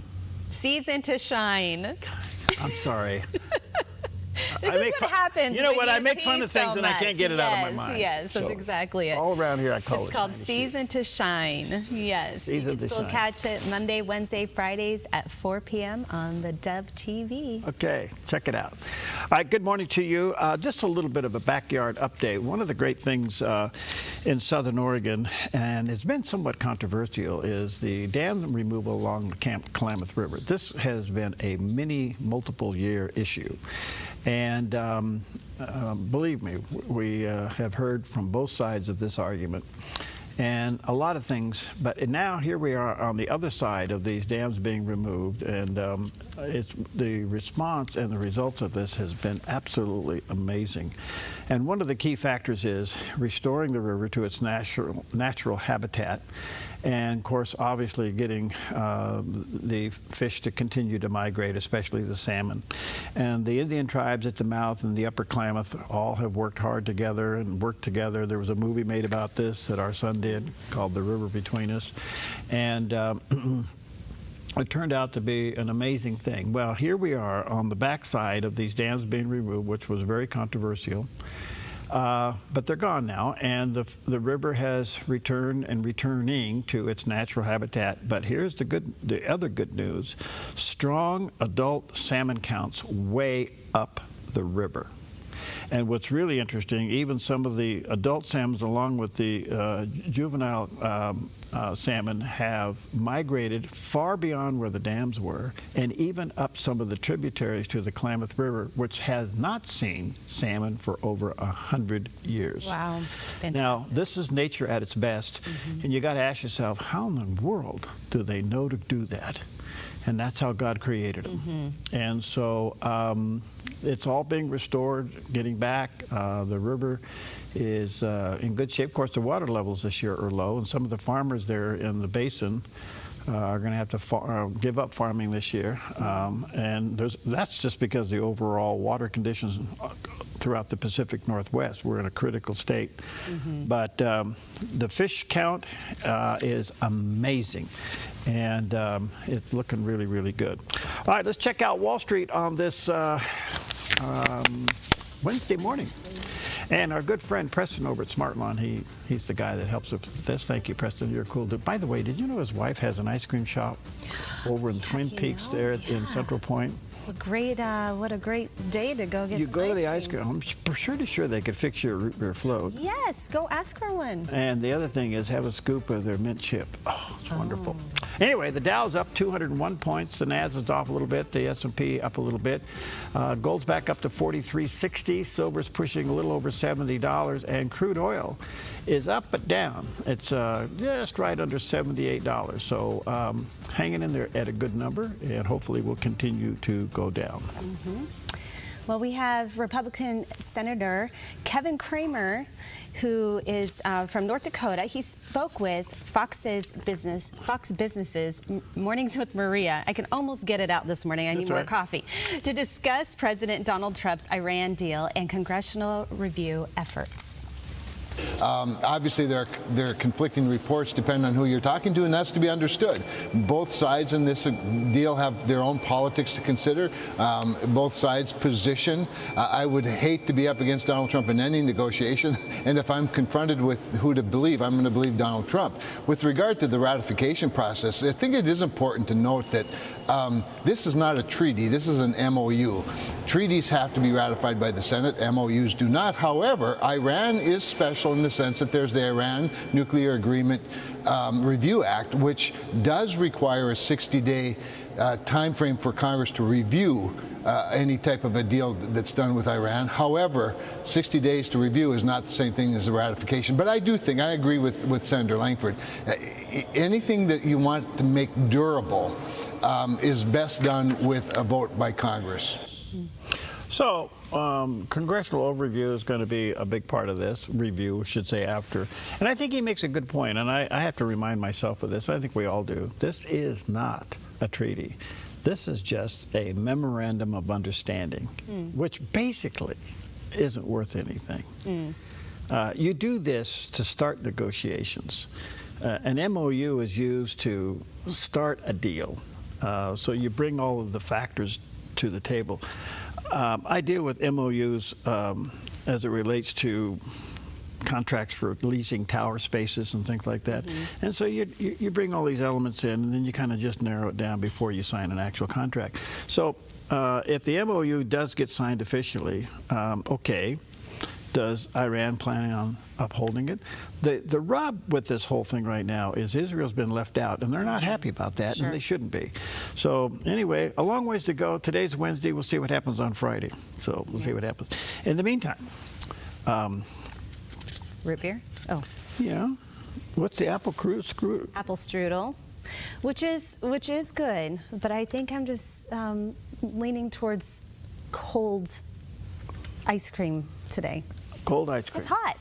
Yeah, it is. All right, let's do the root beer floats. We'll be right back. Sounds good. Every limit crossing time and space.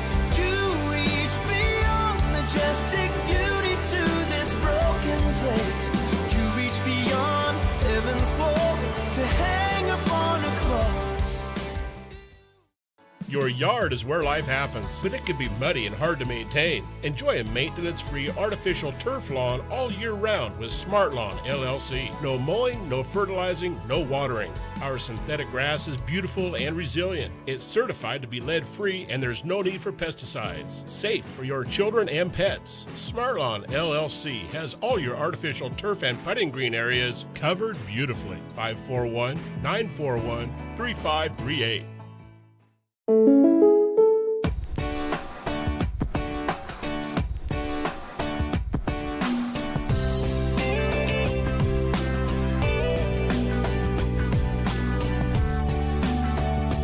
Combining your home and auto insurance could save you time and money. And who doesn't like that? When you want surprisingly great rates on auto, home, and life, call State Farm agent Rory Wold in Medford today. Like a good neighbor, State Farm is there.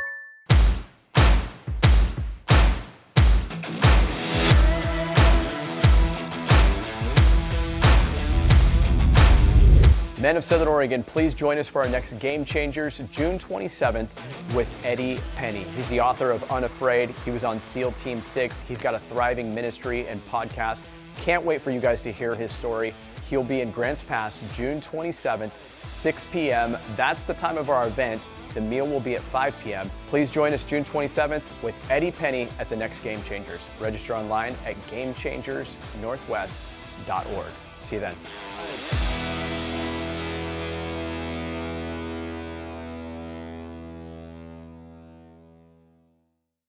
Ministries on the Move spotlights how God is using everyday people and organizations to bring light, love, and transformation to others through inspiring conversations and real-life stories. Join me Tuesdays and Thursdays right here on theDove TV.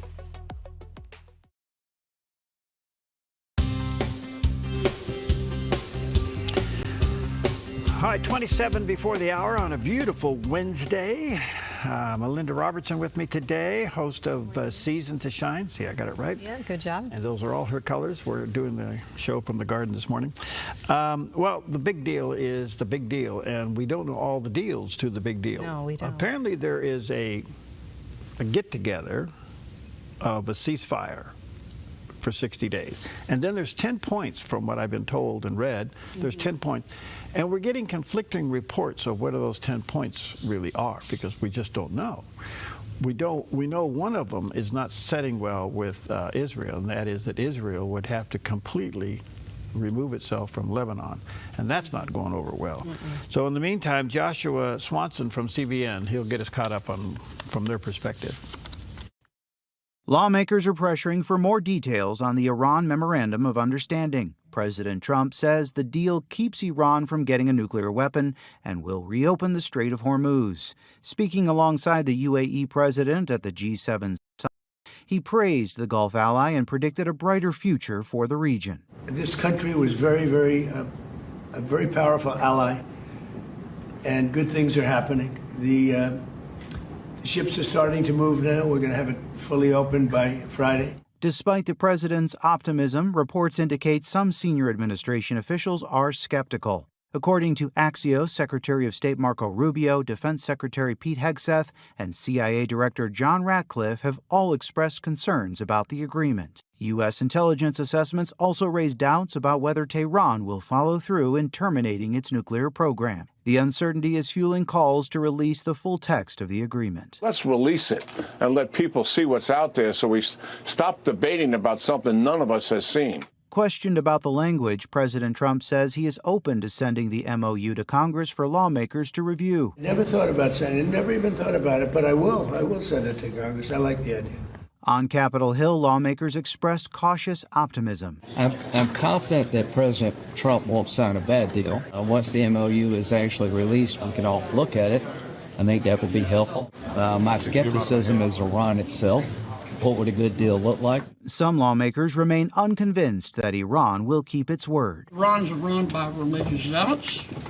They learn to lie before they learn to talk, and you can't trust them. Meanwhile, Iran is offering its own view of what it will take to end the conflict, tying any lasting agreement to Israel's campaign against Hezbollah in Lebanon. From our point of view, one side is the United States and Israel. On the other side is Iran and Hezbollah. Without the withdrawal of Israeli forces from the territories they occupied during this war, the war has not fully come to an end. U.S. Ambassador to Israel Mike Huckabee posted that Israel doesn't need Iran's permission to defend itself. But President Trump raised eyebrows by publicly criticizing Israel's ongoing campaign against Hezbollah. I'll tell you what, Israel's fighting Hezbollah too long, and too many people are being killed. And I suggested to Israel to let Syria take care of Hezbollah. Because to be honest with you, I think they do a better job of doing it. Israel says it will do what's necessary to protect itself, including maintaining a buffer zone in Lebanon and responding to Hezbollah attacks. Joshua Swanson, CBN News, Jerusalem. And Joshua Swanson is with us now from Jerusalem with more. So, Joshua, how is President Trump's suggestion about Syria taking care of Hezbollah being received there in Israel? Ephraim, it's amazing what a change of clothes can do for your image. Let's remember who we're talking about. Syria's President Ahmed al-Sharaa was formerly known as Abu Muhammad al-Julani, a jihadist leader whose organization was linked to al-Qaeda and whose name appeared on U.S. terrorism lists. Today, he's traded military fatigues for a business suit and is presenting himself as a statesman. So the question many Israelis are asking is, has the man changed or just his wardrobe? That's why President Trump's suggesting that Syria could help take on Hezbollah is being received here with really a healthy dose of skepticism and really outright alarm in most circles. Now, strategically, the idea has some logic, right? Syria sits on the main land bridge connecting Iran and Hezbollah in Lebanon. If Damascus were willing to and able to shut down the flow of Iranian missiles and drones and weapons, that would be a major strategic victory for Israel. But there's a big question there. With what army? After the fall of Assad, Israel systematically just destroyed much of Syria's military infrastructure to prevent any weapons from falling into the bad guys' hands. So even if al-Sharaa wanted to confront Hezbollah, many Israelis doubt that his military has the capability to do it. Ephraim? Can imagine. Are Israel and Lebanon making progress on a potential deal? Yeah, for the first time in a long time, there are real signs of movement. But the big question is whether Hezbollah will let it happen. So according to reports, Israel and Lebanon are making significant progress toward a U.S.-mediated agreement that could lead to a lasting ceasefire along the northern border. In fact, negotiations have advanced to a point where it's being worked out. The details are being worked out, and the Lebanese army is returning to the area. They've already begun deploying in southern Lebanon as a part of the deal. If that holds, it would be a major development. It would allow residents on both sides of the border to return home after months, well, years really, of fighting. But here's the catch. Hezbollah isn't exactly on board. The Iranian-backed terror group has reportedly vowed not to recognize or abide by any agreement that emerges from these talks. They still don't even recognize Israel as a state. So while diplomats for Israel and Lebanon may be closing in on a deal, the real test will come when the Lebanese government and the army, will they be able to enforce that deal? And interestingly, in previous reports, we've seen that comments about the U.S. military may come in and train the Lebanese army, even supplying them with munitions. And unless something like that happens, it's very, very likely that we'll see Hezbollah resurge, and the deal won't mean much. Let's talk about the Iran deal. What do we know about it so far? Ephraim, what we know so far is that this is being marketed as a nuclear deal, but in reality, it's much broader than that. According to reports, the Memorandum of Understanding establishes a 60-day negotiating period during which all fighting has to stop. The framework also includes Iran reaffirming that it will not develop a nuclear weapon, while both sides negotiate the future of Iran's enriched uranium and, of course, their civilian nuclear program. In exchange, the U.S. would reportedly ease sanctions pressure. They would allow Iranian oil sales to resume more freely. They would unlock frozen Iranian assets and refrain, of course, from increasing their military footprint. Now, if the final agreement is actually reached, and it's a big if, reports suggest that all sanctions could eventually be lifted. U.S. forces would be reduced, and that hundreds of billions of dollars could flow back into Iran's economy. But here's where Israel's concern really begins. Jerusalem has not been fully briefed on the agreement details, and there's fears that the regime is using the deal just to buy time. Security officials here worry that Iran could use this 60-day window to advance its nuclear program. Big surprise. And the current concern isn't just what's written in the agreement, it's whether Iran intends to honor it. And honestly, my report there, I think Senator Kennedy said it best when he said, quote, Iran is run by religious zealots. They learn to lie before they learn to talk, and you can't trust them. Okay. That's it in a nutshell right there. All right, let's take a look at the weather as you head out on your Wednesday. Here's a look at today's weather from Range Co-op. Mostly sunny skies across northern Oregon and southern Washington with highs near 80 at Vancouver, low 80s at Portland and Midville, and near 84 in Wilsonville. Through the Willamette Valley, sunny conditions continue with highs around 83 in Salem, near 82 at Albany and Corvallis, and close to 81 in Eugene with lows tonight in the 50s. Central Oregon stays sunny with afternoon highs in the upper 80s from Pineville to Bend and Sun River. Boise stays sunny and warm with a high near 88. Along the Oregon coast, sunny skies in the upper 60s from Coos Bay through Port Orford and Brookings, while Crescent City turns mostly sunny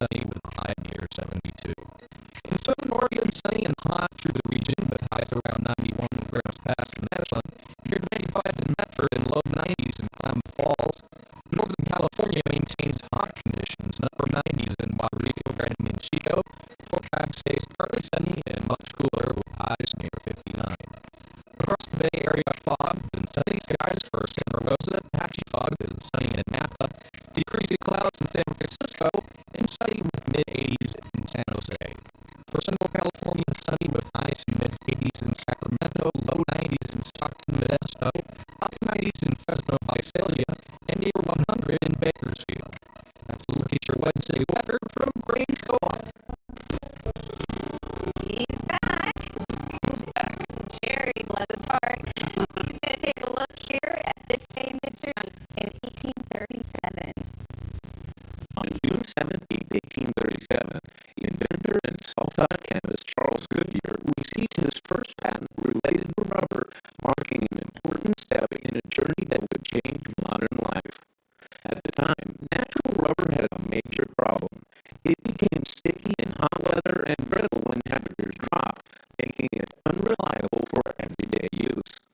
Goodyear spent years experimenting to solve the problem, often facing financial hardship and even being arrested and sent to debtor's prison where he actually continued his research. He later was sent to debtor's prison in England and France as well. His breakthrough came a few years later when he discovered a process called vulcanization, which uses heat and sulfur to make rubber stronger, more durable, and weather-resistant. And although the famous Goodyear Tire and Rubber Company bears his name, Charles Goodyear had no connection to the company. It wasn't founded until nearly 40 years after his death and was named in his honor. In 1976, Charles Goodyear was inducted into the Inventors Hall of Fame. Wow. I didn't, I remember, but I forgot. He was the guy, but he wasn't the guy. But he wasn't the one that started Goodyear. It's in his honor. Yeah, well, that's quite a story. Quite a story. Oh, it's changed the world. It is. Rubber and tires. Yeah. The blimp. Gotta remember the blimp. The blimp. Okay. Take a quick break. We'll be right back.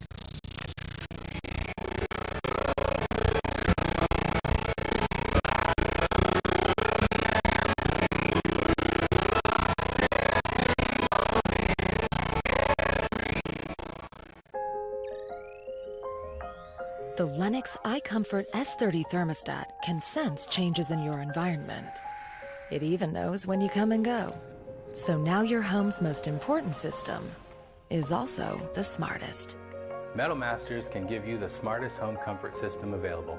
It knows when you're away and adjusts when allergens and humidity get uncomfortable. Trust Metal Masters to provide perfect air for your family. Lennox. Air is life. Make it perfect.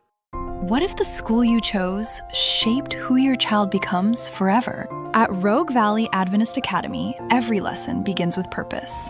We are a pre-K through 12th grade private school built on one mission: to educate, mold, and inspire service through a personal relationship with Jesus Christ, where students find their voice through music. Build tomorrow's solutions in our makerspace. Compete with heart and integrity on the court, and prepare for real life every single day. RVAA is a safe, student-centered community where every child is known by name, not just a number. From pre-K through 12th grade, your child will be challenged, supported, and loved. Enroll now. Openings are limited.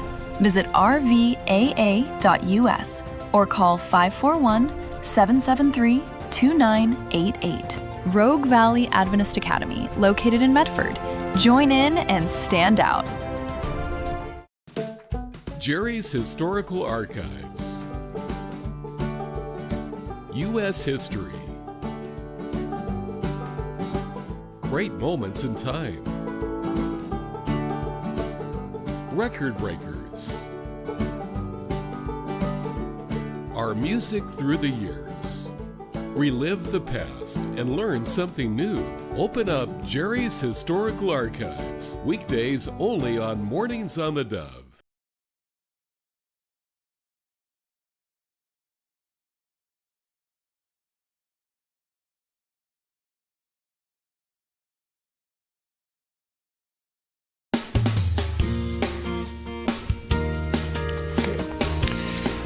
welcome back, and happy Wednesday to you.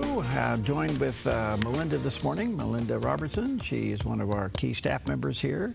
And if you walk in, you'll either see Renee, Melinda, or Deanna.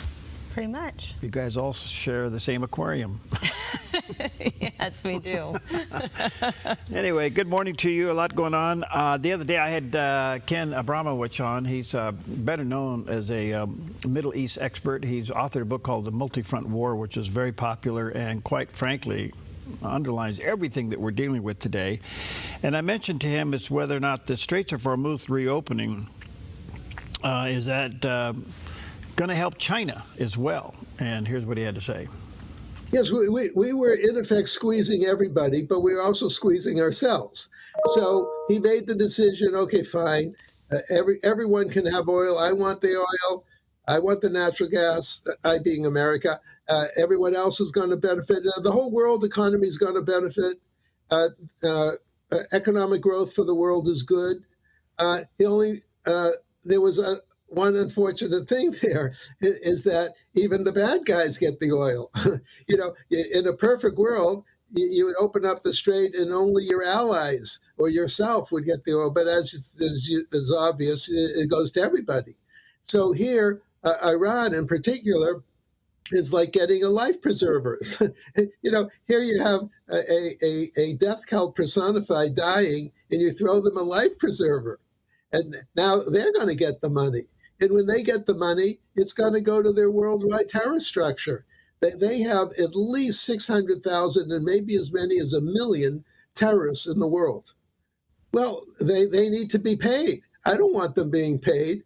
You know, there was just an incident in the White House area.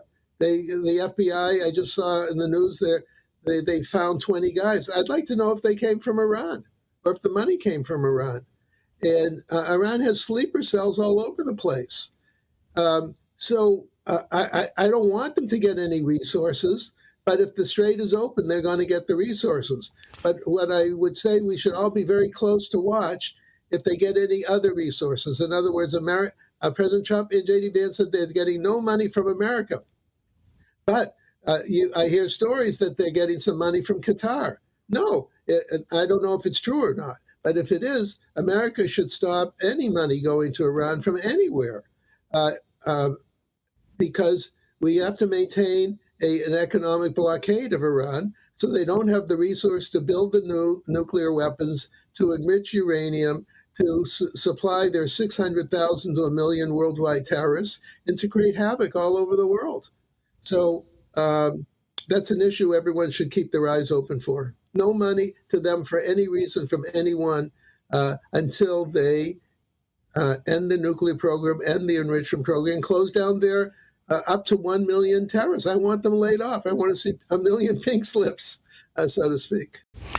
Well, he makes some very good points, and yet money is being dangled in front of Iran in this deal, $300 billion to reconstruct things if they meet all the 10 points. So we'll see. It's very messy and a lot more to consider.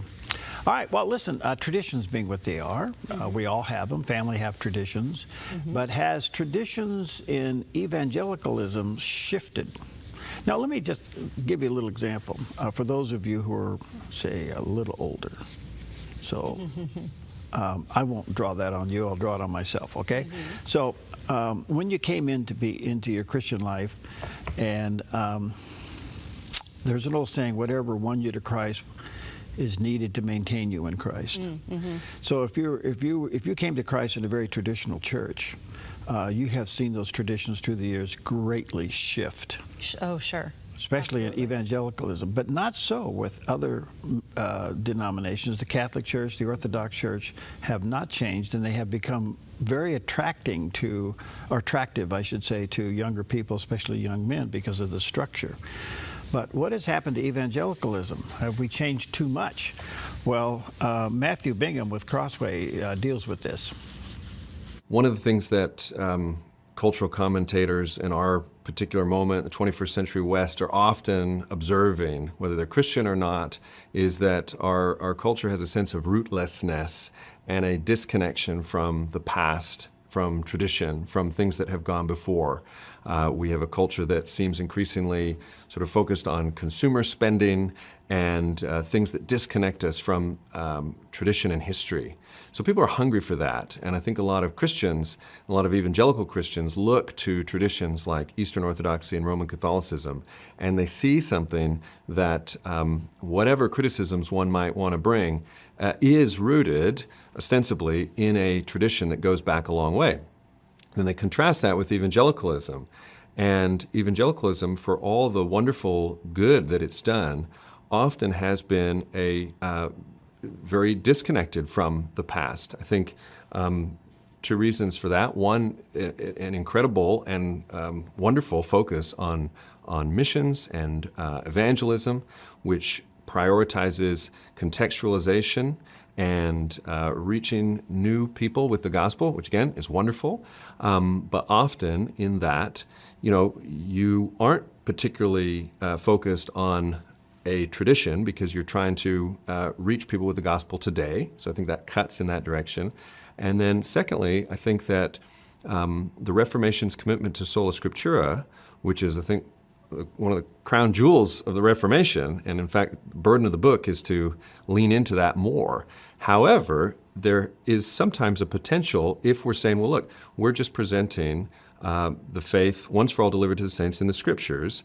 There can, I think, be a certain drift towards saying, and therefore, we don't need to worry about the men and women who have gone before in the time between the writing of the Scriptures and today. There's just a sort of logic, I suppose, to that. But I think it's a logic that we want to resist.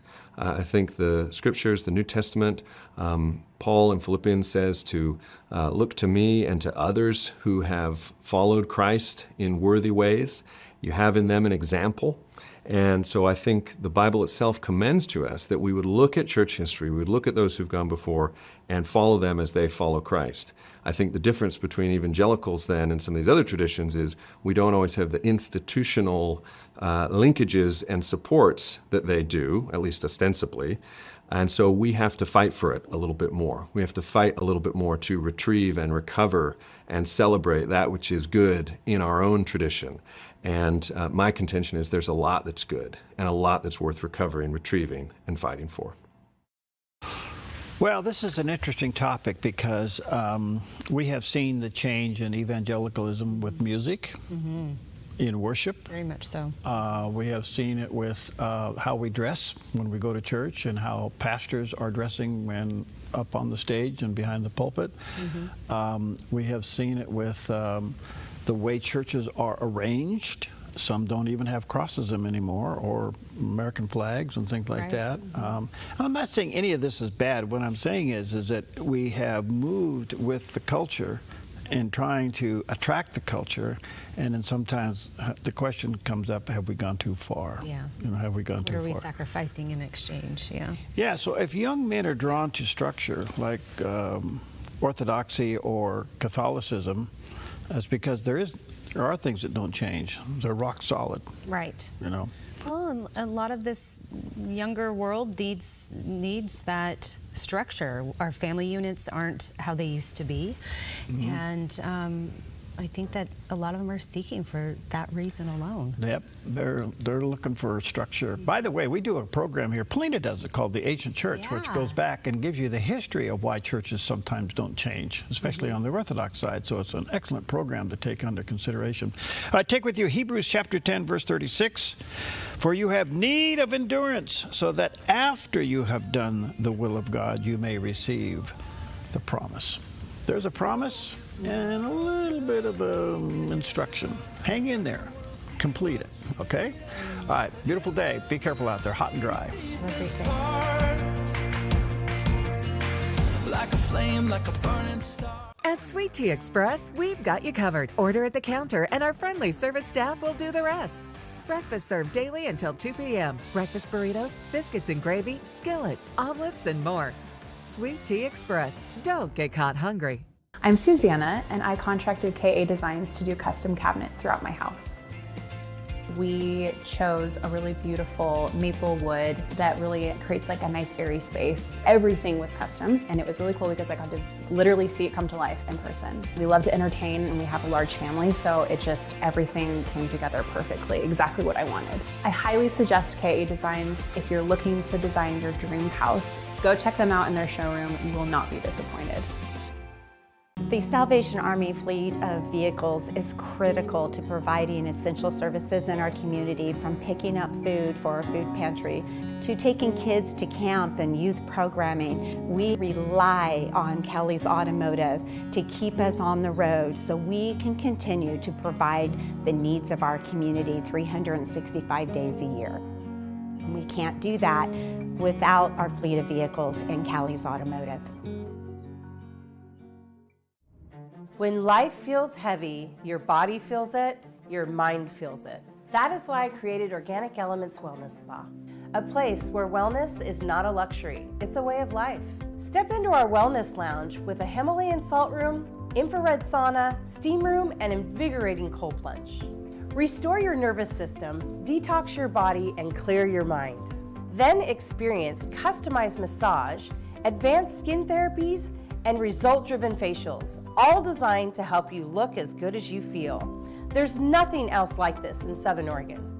This is your space to heal, to reset, to glow.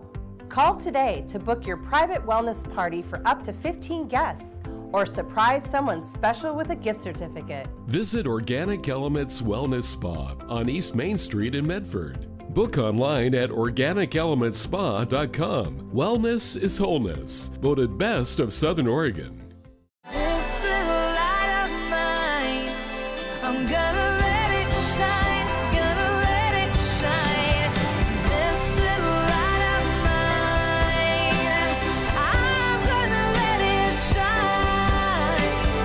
This little light of mine, I'm gonna let it shine, gonna let it shine. Oh, shine. Gordon Robertson and Terry Mewson bring you the 700 Club. Watch weekday mornings at 11 on the Dove TV. Encouraging and informative.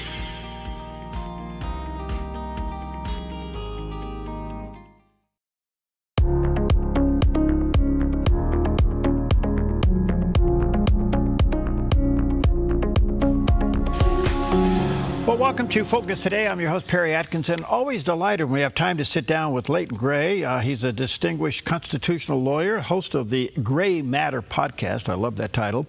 The author of more than 50 essays entitled Leftist Lies and Laws and Liberties. He serves as a senior partner in the Gray Woke Spencer I better get that right, LLP, and he's the CEO of the Alberta Prosperity Project. He's a proud Canadian, conservative, and tireless advocate for restoring of the civil liberties guaranteed to all of us by God and the rule of law. There's a picture of the cover of the book and the essays, and check that out. He does have a website to connect with him, thegraymatterpodcast.com. And there, that landing page is thegraymatterpodcast.com. Oh, Leighton, good to see you, buddy. How are you, man? I'm well, thanks, Perry. It's great to see you again. All right. Lots to talk about, but what do you think of the deal that you know of so far? You talking about the one between Mr. Trump and Iran, or the one between Canada and the U.S.? Well, I guess in your mind they're about equal in importance. Yeah. I get that now. Sorry about that. But let's start with the big one, the MOU with Iran. Yeah, you know, it's you have to sort of turn a blind eye to history to be optimistic about the future here. And this is no fault to Mr. Trump or Mr. Vance or the people who are trying to secure peace there. The real problem, Perry, and I don't think I'm spilling the tea here, is that probably no one is convinced that Iran really wants peace. You know, it was famously said by a former Israeli leader that, you know, if Israel put all their guns away tomorrow, they would be, you know, they would be destroyed. But if the other side did it, nothing would change. And I think that's still true there. Unfortunately, what you have, and this is kind of a misunderstanding, I think, between Western values, Western cultural values, which are based in obviously Christianity and Judeo-Christian ethics, versus what the Eastern and the Islamic world thinks, their approach. Of course, in the Christian tradition, peace means something very specific. It's a fruit of the Spirit. It's a sign that you're aligned with God. Peace means something different for the Islamic world. It has more to do with conquest of your enemies. That's when there's peace, when you're in power and you're in control. And so what's going to be interesting is, historically, you know, these peace agreements have not worked out all that well. Having said that, though, I think you'd have to say, if you look at the Trump era and the Abraham Accords, this has probably been the most successful attempt to secure peace in the Middle East in living memory. And so I'm very hopeful that it's going to secure a peace, although, you know, I have some hesitation about that, particularly since countries like Canada are sending $100 million to Palestine and Gaza. That's not helping, because we know that money is going directly to Hamas, and Hamas is, of course, directly connected to Iran, Iran being really the hothouse for most of the terrorism in the world today. Okay, you put a lot on the table here for us to unpack. You recently said Canada is the only shrinking economy at the G7. Yeah. Explain that. Well, it's a big problem. I mean, but the thesis of a paper I wrote called Rationed Abundance is that, you know, the problem in the world today, Perry, is not that there's a lack of money or food or water or land. The problem is that we've given control over these resources to psychopaths. And that's really the problem we're living through in Canada. Canada did not suddenly run out of wealth in 2015 when Justin Trudeau took over. What we ran out of was wisdom. You know, we're a country, much like the United States, with abundant energy and farmland, minerals, timber, ports on 3 oceans, abundant fresh water, workers, and we have direct access, unique access to the American market. But incredibly, we're in economic decline. But, you know, this recession is not the whole story. The real story is how we were made to be so fragile. Canada is not poverty-stricken. We were managed into weakness. And for years, the people in charge treated production as a problem. They treated investment as a threat. They treated energy production as sinful, prosperity like something that could be delivered through socialist slogans, subsidies, and speeches. And now it's time to pay the ferryman.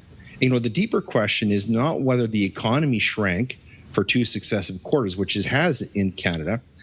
The big question is why a nation with so much natural advantage and talent keeps producing weakness. And so this is a serious question that we have to ask. And it begins by not blaming Donald Trump for all of Canada's economic woes, because Canada should be an energy superpower, a financial juggernaut.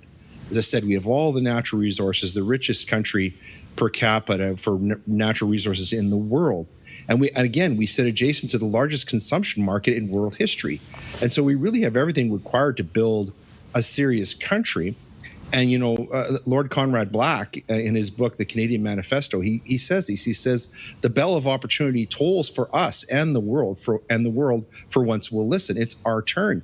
And yet here we are, Perry, in Canada, watching growth stall while politicians explain it away as if recession is just another passing weather pattern. But it's not the weather, it's not climate, but it's consequence. Ottawa, our government in Ottawa didn't create every problem in the Canadian economy, but it did help to create the conditions which made us so brittle. And our problem is we have this elite governing class obsessed with managing the economy from above while weakening the very people who actually create the economy from below. And the result is not mysterious, it's predictable. So Canada is now a resource nation that often acts embarrassed by its own resources. And this is insanity. The world needs our energy. The world needs food. Canada grows it abundantly. The world needs fertilizer. We can produce it. The world needs uranium, minerals, lumber, metals, reliable supply chains, and we can provide all of them. And so Conrad Black is absolutely right about all of this. So what's the problem? Well, I believe that what the real problem is a misalignment with God, and relating this back to essentially the thesis of just about everything I write about, bringing it down to the level of principalities and powers. The first commandment that we're given by God is to go forth, be fruitful, and multiply. Our God is not a God of scarcity and lack. He's a God of abundance. And when we start thinking in terms of scarcity and lack, that is sinful, and it leads to poverty. It leads to starvation, and sometimes it leads to war and genocide. One of the main causes of war is scarcity, or at least a perceived, a perception of scarcity. And so what we have right now in Canada, sadly, is we have a government that's really engaged in economic warfare on our citizens. And it's bad enough that it's happening in Canada, but sadly, it's happening in many other countries around the world, even in the United States, where the Trump administration is really fighting against some of the Democrat policies that are happening in many states, which are destroying the economies there. Just look at states like California and New York, for example. Leighton, that is an amazing explanation. You ought to put that on a white paper. Gosh, that is terrific. I mean, seriously. I mean, It is. I wrote a paper called Rationed Abundance that kind of explains this. Okay, so where are the citizens in all of this? Do they understand what you just said? Well, I think that what we're dealing with, Perry, and you probably talk about this a lot on your show, we're so inundated with propaganda. And governments like the Canadian government and the one in Britain and Australia and other places are very interested in controlling the information that we get. Already, the media, the mass media in Canada is completely controlled by government. This is also true of Great Britain and Australia. And now they're going after social media. You might have seen, and I believe some blue states in the U.S. are looking at this as well. They want to introduce a ban on social media for children under 16. And this sounds on the surface like not a bad idea, especially if you're a parent of a teenager. But the way it's being done is simply a way to force everyone, including adults, to identify themselves online, which is creating the most powerful surveillance and censorship architecture in human history. There's a Canadian law that's going to come into effect very quickly. Britain already has this. And the reason why I mention this in answer to your question, Perry, is when you control the information that people are receiving and you propagandize them with lies, as Goebbels once famously said, the Nazi propaganda minister, if you repeat a lie often enough, and if it's a big enough lie, people will start to believe it, and you'll start to believe it yourself. And of course, as Christians, we're dedicated to the truth, the objective truth, and we have to live not by lies. So the challenge for us as Christians is we have to stand up for the truth, know the truth. The truth will set us free, but we have to live not by lies, and that's the real challenge when we're being bombarded with lies by our governments. At what point economically do you guys break? Well, I think that's a great question. And Mr. Carney, if you're watching him closely, he's sort of between a rock and a hard place.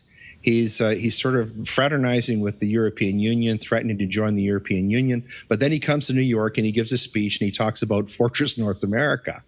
And I don't think that we're going to have any choice but to do what is necessary. And that is to realign ourselves, to get a trade deal done with the United States. We have 80% of our trade with the U.S. Our economy is almost totally dependent on the United States. And we also have so much in common with the United States. And this is why it's so strange that Mr. Carney is working very hard to destroy that relationship, which has been, the source of security and strength and prosperity for every Canadian throughout our history. And so what's very concerning to many Canadians is why our government is so interested in causing friction with Mr. Trump. I think that's going to come to an end, to answer your question, though, by necessity, because we really have very little in common with the European Union, and it's totally impractical to move away from close trading relationships with the United States in favor of being closer to the European Union and, God forbid, China, which Mr. Carney has also been flirting with, much to the chagrin of many of the people who voted for him. Leighton, where, in addition to natural resources, where does your agricultural sector fall? Are they in trouble too? Yes. Well, what's happening in Canada, I'll just give an example. Take something like chicken. Well, we have abundant access to chicken. We can raise chickens here, and we can produce poultry. But the problem is the way that the agri-food business is being micromanaged by government, interfering in that, and it's causing a very practical effect. For example, if you go to buy a package of chicken in Montana, let's say Great Falls, Montana, you're going to pay about 1/4 of the price than if you drive 3 hours and you go to Lethbridge in Alberta. And the reason why is because the supply chains in Canada are being micromanaged by government, red tape, all of these things that are threatening food production. This is why I say rationed abundance. Our government's trying to convince us that we're running out of everything. But the reality is we can all see that we're living in the presence of abundance. We have abundant energy, we have abundant food, all these things, but they're telling us that we have to ration them because of some climate catastrophe, because of some new world order, because of some rupture. These are the buzzwords that Mr. Carney and others are telling us. And that's causing some real problems. And in Canada, we might be in a situation before the end of the summer where we're going to experience food shortages here. Already, I mean, the price of food in Canada is skyrocketing, and it's very difficult for people to understand when they just look across the border and seeing what's happening in the U.S., where the price of things like chicken is actually going down because of some of the changes that are being made in the supply chain to correct some of the problems that I mentioned. A big question. I don't know if we can start answering it. Well, I'll have to take a break. But when Mr. Carney went to the G7. As a friendly globalist, but he's representing a country that's on the verge of collapse. How embarrassing is that? Yeah. Well, this is an excellent point, and you have to ask the question. Many people are asking this question right now. We know that this is not normal in Canada, but it's not inevitable either. This is not the natural condition of Canada. This is what happens when we forget how wealth is actually created. And Canadians don't need another speech about resilience. We don't need another slogan. We don't need another committee or task force or summit like the G7 or a framework or a photo op. What we need is to become a nation worth investing in again. And that means approving big projects, defending our borders, respecting the West, restoring our relationship properly with the U.S., unleashing energy production, defending agriculture from foreign predation, building infrastructure, rewarding hard work, and restoring confidence. And we have to remember that prosperity is not something that's printed by the government. It's built by people who get up early and take risks and put capital to work, hire employees and move goods, raise animals, seed fields, weld pipe, mine ore, cut timber, run trucks, and to generally keep the real country alive and fed. The story of Canada is, a nation this rich should not be explaining why it's weak. A nation that's so blessed should not be managed into decline. Yeah. And that's what we're experiencing right now. And so Mr. Carney, wherever he goes, he's trying to explain the very contradiction that you're talking about. But the truth is, it's their own disastrous policies over the past 11 years that are destroying the fabric of our country, economically, socially, and frankly, spiritually.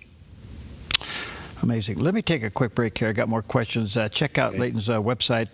thegraymatterpodcast.com is the website, and it's also where you can connect with the podcast, the Gray Matter Podcast. Amazing. Good stuff. We'll take a quick break. We'll be right back.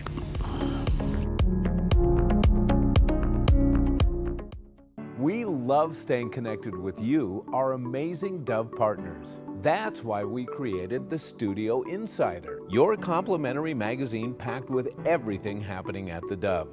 See how your support is changing lives, check out our TV and radio schedules, meet our team in the staff spotlight, enjoy faith-filled reflections, a fun crossword puzzle, and so much more. It's your inside look at the Dove. Jesus is the answer for the world today. Above him there's no other, 'cause Jesus is the way.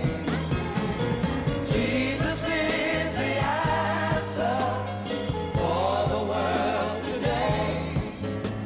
Above him there's no other, 'cause Jesus is the way.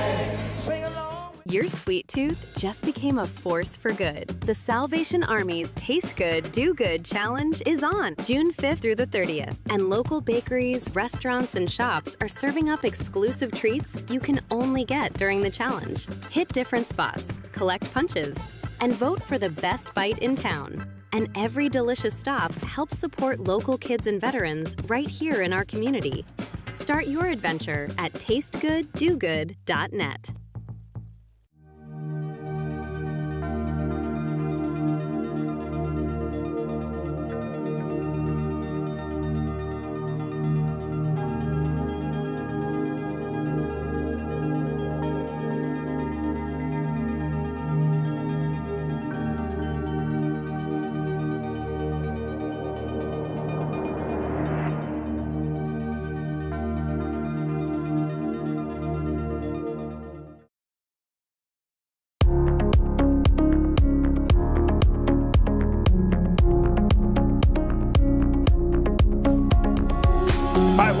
Welcome back, and what a delight to have back with, always an honor. Leighton Gray is back with us today. He's a distinguished constitutional attorney.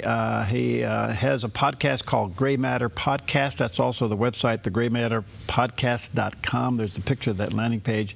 And check out his book of 50 essays, Leftist Lies, Laws, and Liberties. And there's a picture of that on the screen. Leighton, so many things. Boy, you uncovered so much. Kind of a quick side question. Who does Mr. Carney look to as a model? Well, he's written a couple of books. One of them is called Values. And it's very clear that he is a student of Keynesian economics, which is kind of a form of pseudo-Marxism.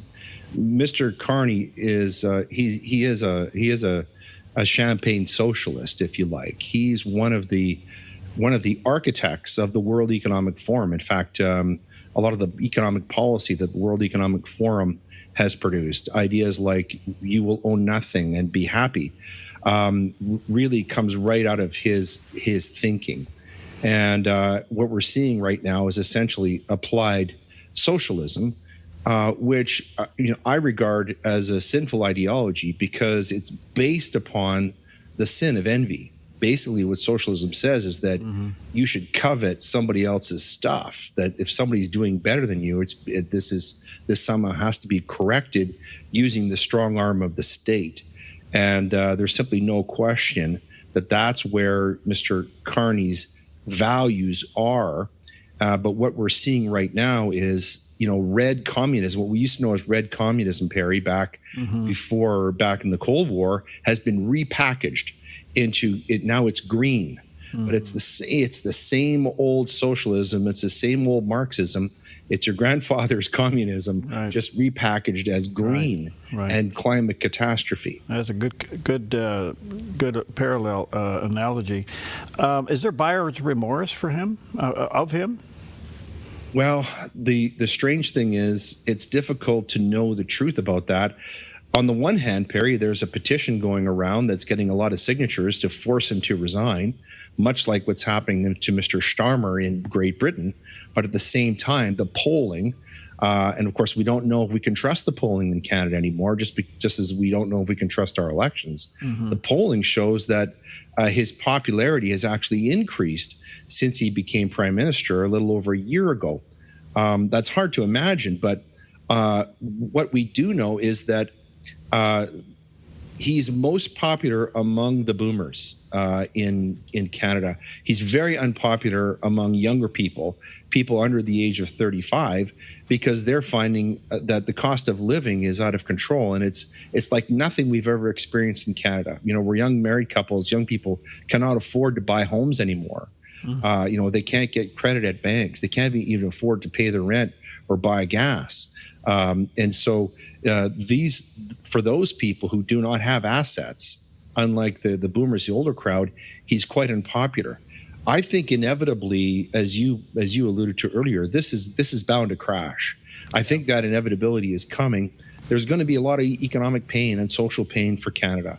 There is going to be a price to pay for 11 years of having the Liberals in power, or sort of our version of the Democrats. Try to imagine if you had 11 years of the Biden administration, how much damage that would have done to your country. Yeah, no, that's what we're living through right now in Canada. Unbelievable. So you answered one of my questions, and that is, what is the hope of the young Canadians of home ownership, building wealth, a career? Are they exiting? Are they leaving? Well, we're having, for the first time last year, we had more people leaving Canada than emigrating to Canada. And unfortunately, most of the people who are leaving are our best and brightest. There's a significant brain drain. And they're also removing, they're taking their assets with them, which is very bad for the economy. Yeah. So we're losing in terms of foreign investment, but also our domestic investment is shrinking as well. And this is disastrous for an economy like Canada's, which is so dependent on natural resources and trade, and also tech. Canada is one of the biggest, tech producers in the world. So all around, this spell is economic disaster for Canada. The only way to avert it, in my view, is for Mr. Carney to completely change economic tack, and I believe he is going to do it. Unfortunately, I think his vision for Canada is sort of a fascist one, where we'd have a state-controlled economy where we would live under constant state supervision with very little freedom, but the economy would boom, and most of the money that would be generated for the economy would benefit the elites, big corporates like Brookfield, with whom he's intimately involved, and big tech and people like that, but very bad for most Canadians, the rank and file people who actually turn elections. All right, let me squeeze two more quick questions in there. What's with your Muslim community? Is it growing? Is it problematic?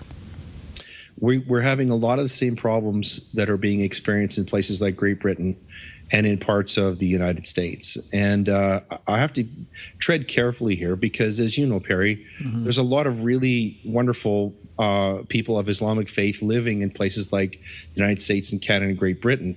They aren't the problem. They aren't the troublemakers. But we do have these radicals and these radical sects that are causing a lot of problems.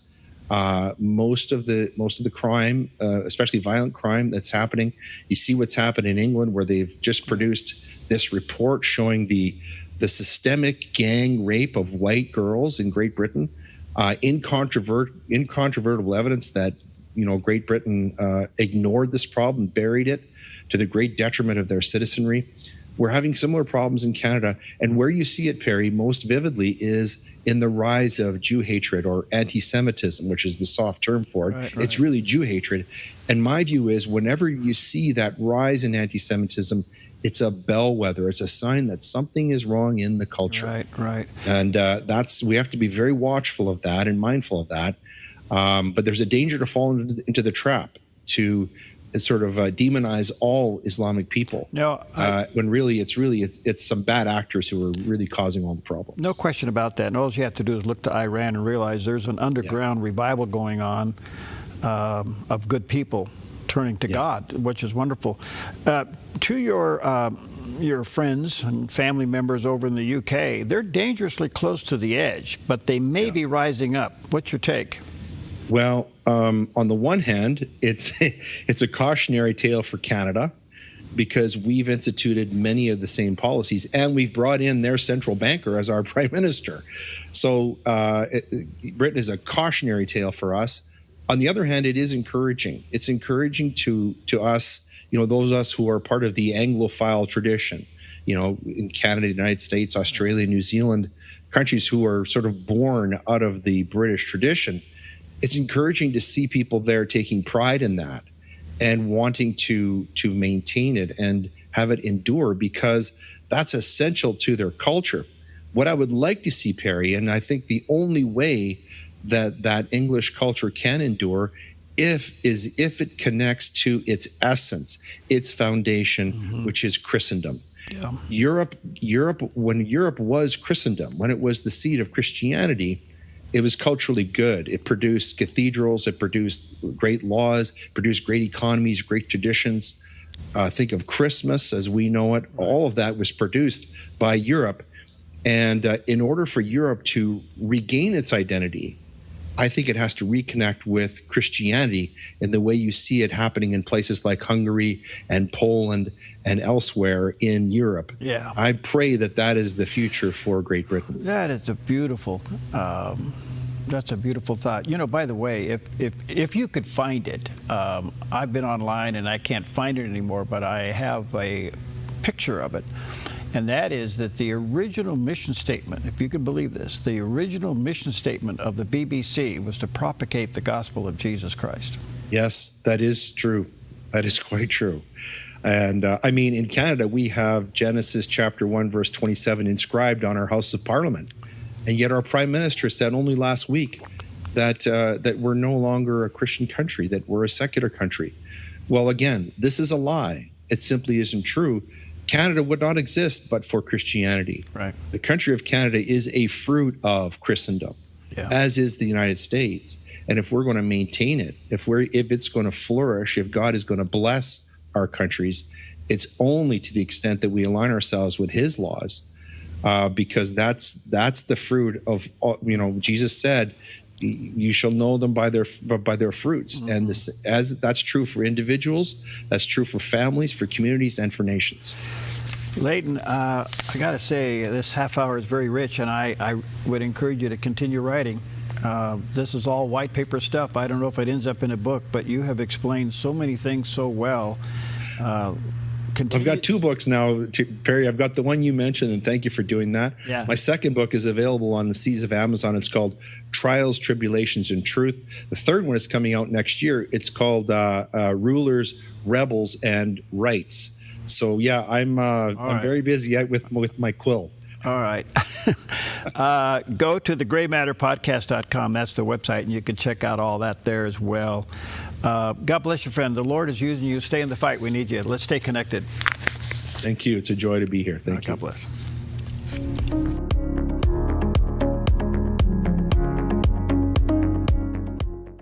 Season is Shine, a new inspiring program for women. Through meaningful and relatable conversations, we'll help you discover God's purpose in every season, empowering you to shine.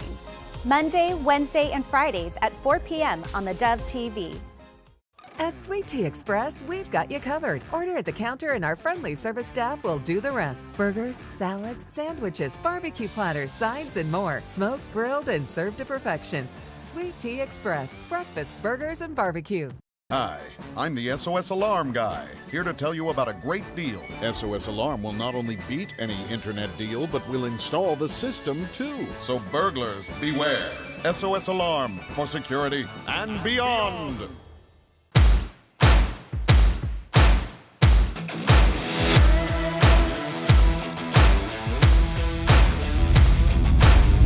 Men of Southern Oregon, please join us for our next Game Changers, June 27th, with Eddie Penny. He's the author of Unafraid. He was on SEAL Team 6. He's got a thriving ministry and podcast. Can't wait for you guys to hear his story. He'll be in Grants Pass, June 27th, 6 p.m. That's the time of our event. The meal will be at 5 p.m. Please join us June 27th with Eddie Penny at the next Game Changers. Register online at GameChangersNorthwest.org. See you then.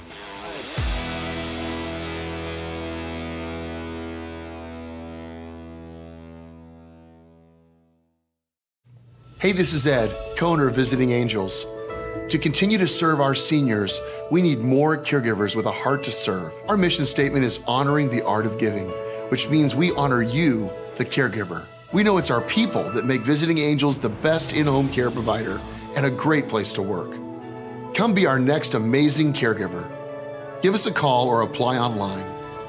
At Visiting Angels, we're committed to you because we honor the art of giving.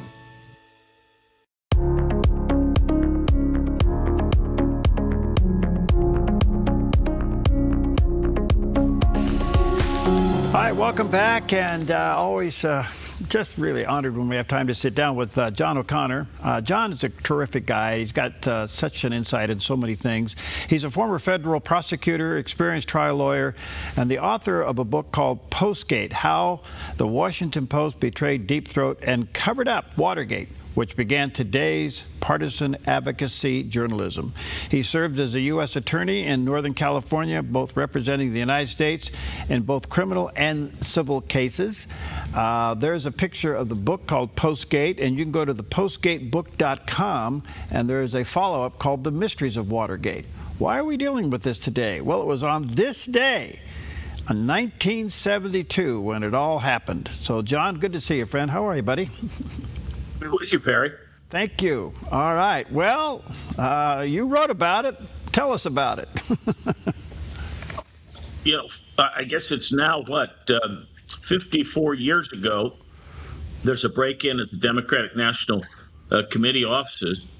And the long and short of it is it brought President Nixon down as the Washington Post had this very sensational reporting that seemed to hook up this burglary with the highest levels of the White House. And that sort of stuck with it. In fact, the highest levels of the White House had nothing to do with this. This was a combination of a CIA effort. They were listening to naughty boys and naughty girls that were in town from the DNC, talking to the bordello down the place, down the street. The CIA liked to do it. They conned John Dean, the young John Dean, into it, who thought this would help his career if he could get some dirt on Democrats. But the real problem here is that it is really exacerbated today, is a press that is trying to hold political power through slanted reporting. Most of it, a lot of it fraudulent. If you define fraudulent the way lawyers do, you omit material facts. So we do not get good reporting here. In fact, we get reporting that's deliberately slanted, and everyone wants to get their Academy Awards or their pats on the back. And that sort of combines this 54th anniversary period, I think, sort of dovetails with our 250th anniversary, where we recognize God's God-given inalienable rights. Now there's a serious movement in the United States, beginning with elite academic institutions, to say, no. These rights aren't God-given, and they're not inalienable. And you get the rights we give you as government. And by the way, this First Amendment is kind of a pesky thing anyway, because you have all these people that are out there spewing nonsense, including these nasty conservative Christians. We don't like those people because they don't know what they're talking about. And we really need to put our communications toward the things that are important, like diversity, equity, and inclusion, and things like that. So I see a lot of bad strands that come from the Watergate reporting, and both historically and even of cultural significance today. Most people believe Watergate was all about President Nixon, and he was a crook. You've interjected nothing here. To do with him. Yeah, well, you interjected here the CIA. It's hard for us to believe that our government does stuff like this. And you've been very faithful in uncovering this, but do you think here we are all these years later, will we really know what really happened? Sorry, say that again, Perry? Well, I'm just wondering, after all these years, let me back up here. Do you think the majority of the audience understands what really happened with Watergate? No, not at all. And just to show you, I've written the definitive book about what really did happen, and you can read it. It's all based on fact, and I've footnoted everything and have the right documents. But remember this, my book only gets a wide circulation when the press decides it should get a wide circulation. It's done very well, sort of below the surface. And people who pick it up, it's great, got great word of mouth and so forth. But my point is, this is something that the press does not want you to see, because it's reflective of modern journalism. So the very forces that I'm talking about are the ones that are fighting me here. There's some really prominent people who've told me very silently that this is a great book, and they would love to write about it, but they can't because of their own careers. So it's like I say, it does very well, but it does well without it, penetrating the popular press. And so that's just one example. I mean, I'm not the only guy. I mean, this is true of so many things that the press just doesn't talk about. Since the press realized that they got away with this and that actually cost President Nixon his job, they've become comfortable of being a political arm because now they can get away with this kind of stuff. Oh, that's right. And when they did the 50th anniversary of Watergate, just to make sure that everybody got the hint, they would have a picture of Nixon and a picture of Trump. You know, both of them could be made into cartoonish villains. They like that. They like the fact that they have the power to get rid of the people they don't like. And the people they don't like happen to be conservative. So this was all part of a wave. You know, back in the 70s, you had this wave of anti-Vietnam, anti-this, anti-that. And it's those folks who felt that they had lost when Nixon was so overwhelmingly reelected. They got their revenge. Most people in the country said, no, Nixon's doing the right things, and he's a good president. And he was overwhelmingly reelected in the biggest landslide ever. But the press took it away from him. And that's really the lesson, that we can really thwart the democratic will with our power. And so that's what, for instance, one year, the New York Times gathered everybody together, and they planned the coming year, and they said, okay, this year, all our reporting is going to be against Trump. And it was programmatic. So it's really another year they said it was going to be racism and so forth. But that just shows you what they're thinking. The whole idea of the press, of journalism, is not to just tell both sides, tell the truth, which is what the founders had in mind, but rather to exert political power. And it's the fourth estate, as people have noted. I think Edmund Burke was the first person to use that term. The fourth estate is the press, and it is a very powerful one, and it is unaccountable to anyone. And we now have one that's very powerful nationally. Whereas in our history, in 1860, you might have 1,000 newspapers out there, and a lot of them were partisan, but they could just quibble with each other, and they didn't influence the politics that greatly. They're very much sort of canceled each other out, and everybody got, by all these papers being available, you could get both sides.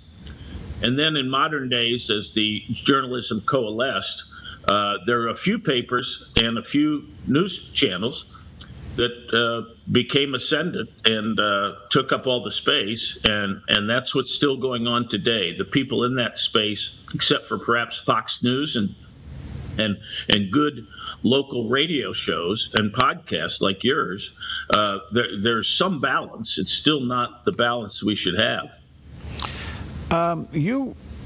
One of the central figures in your book is Mark Feld. He was known as Deep Throat. Why is his role so important to understand what really happened? Well, it's because the Post used him to point to the White House. And this is one point that Woodward Bernstein and I agree on. There was a very sensational article on October 10th, 1972, that turned the case from a low boil to an explosive point. And Felt wanted a broader investigation. So into what he called the dirty tricks. There was out of the White House, there was a dirty trickster who did little bitty things. He'd arranged to put people's shoes down the trash chute when he would during a campaign. He would do that to the opposition. But these were little things, had nothing to do with the burglary. But what they did was they took the insights of Mark Felt and they distorted them to say that the FBI had found that the Oval Office was involved, where in fact the FBI was just trying to figure out if the burglar had anything to do with these little dirty tricks. And they implied that they did, and therefore Nixon and his group had authorized the burglary and other terrible things. In fact, that wasn't true. They misreported him. But the Washington Post considered Deep Throat, Mark Felt, who is known as Deep Throat, as their big source on these things. Now, but they would pick and choose which of Felt's disclosures they published. In the book and the movie, your viewers may know, there was a time when Woodward was told by Deep Throat, everybody's life's in danger, watch out, you're being wiretapped. They went over to Ben Bradley, the editor-in-chief's house in the middle of the night, and they huddled out in his backyard for fear of being wiretapped.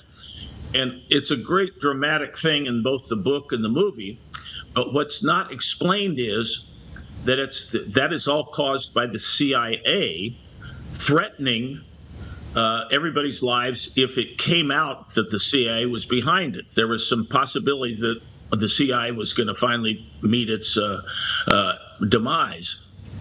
So my point is, they didn't publish that. That would have explained that the CIA was behind it. You won't find an article about that, even though in the book and the movie it's this big dramatic scene. It should have been reported. Basically, that the CIA was threatening people's lives to avoid being implicated in this.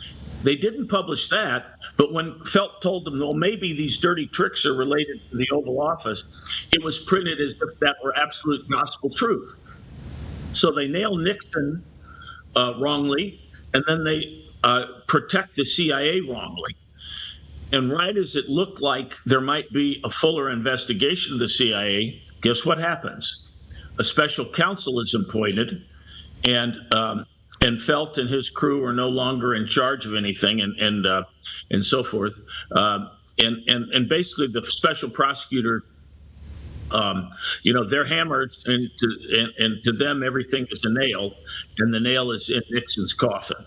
Wow. So the special prosecutor's office did completely blotted out the CIA because they wanted to get Nixon, and that's what they did. Did President Nixon mishandle it? We mishandled the investigation tremendously. One of the things he did that I just mentioned is, how do they appoint a special counsel? Well, Nixon thought that the way to keep himself clean was to get rid of all the people around him who might have anything, who might be implicated. Well, one of the persons he got rid of was his attorney general, Richard Kleindienst, who had nothing to do with Watergate. He was a perfectly fine guy. But Kleindienst never would have authorized a special counsel. My father was involved in this, my father's partner. What happened was, after Nixon got rid of Kleindienst, the Senate then approved Elliot Richardson, and they would only approve him if he agreed to put in a special counsel. My father's law partner became his deputy, and both of them got hacked in the Saturday Night Massacre later on. But that's, I suppose, another story. But that special counsel's office was very, ruined Nixon. So he did these things that were stupid. He should have just come out, and he was guided by John Dean, who was a culprit. He never knew Dean was a culprit. But had Nixon had a little bit more openness to him, he would have hired somebody like me, just an outside counsel, to come in and say, investigate what happened and let the chips fall where they may. And that wouldn't have, and it would have solved everything. One of the things Mark Felt told his boss to tell Nixon at the very beginning was, he said, look, there's probably a couple lower aides involved in this. We'll find them if the president cooperates, and that'll be the end of it. These aides will be taken out, and that we can keep going. And of course, Felt was absolutely right. There were two aides, very junior aides, who had gone along with the CIA stuff and did this. And had Nixon had a more honest approach to things and not by habit, just very covert and right. And I'm trying to think of the word, but anyway, but inscrutable. This thing would have handled itself differently, and he just wasn't a sympathetic public speaker either. What Jimmy Carter did was far worse. I mean, Jimmy Carter fixed his brother's legal case. His campaign paid black ministers in Oakland to support him, and the things he did were just brushed aside. Yeah. Let me take a quick break here. Fascinating. And today is the day, on this date, 1972, when the Watergate break-in occurred. And John here has written exclusively about it. Check it out. Postgatebook.com is the website. You can get both books, Postgate and The Mysteries of Watergate, dealing with all things we're talking about. We'll take a quick break. We'll be right back.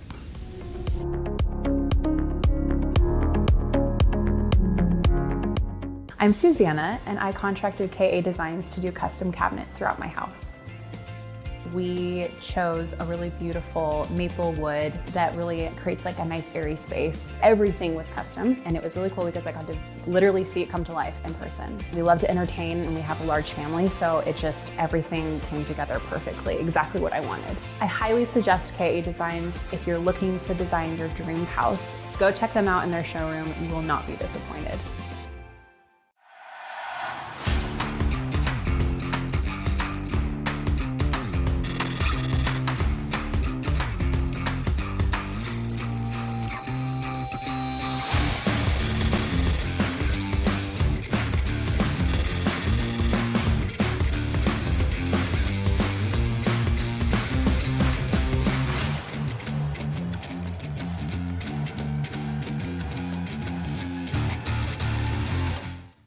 What if the school you chose shaped who your child becomes forever? At Rogue Valley Adventist Academy, every lesson begins with purpose.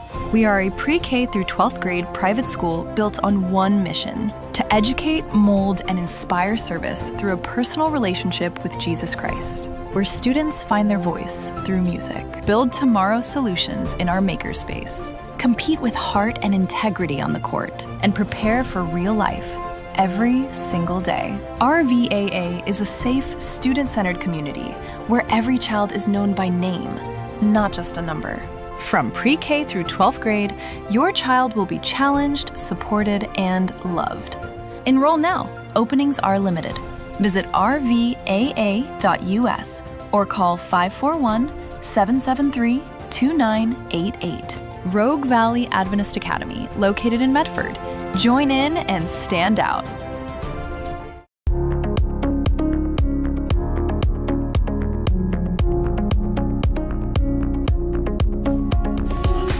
Okay, welcome back. 11 minutes before the top there.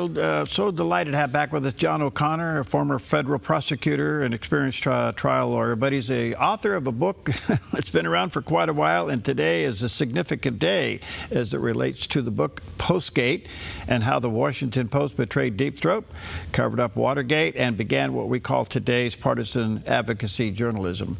If you go to postgatebook.com, you'll see both books, and you can get them there, Postgate and then The Mysteries of Watergate. Why today? Well, it was on this day in 1972 when the Watergate break-in occurred. John, this is absolutely fascinating. Just to be clear, what was the CIA and the FBI's motive here?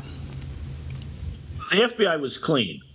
The FBI was really the hero of Watergate. They're straight-laced guys. And they didn't like the CIA, by the way. They thought they had been cowboyish and were doing all sorts of things.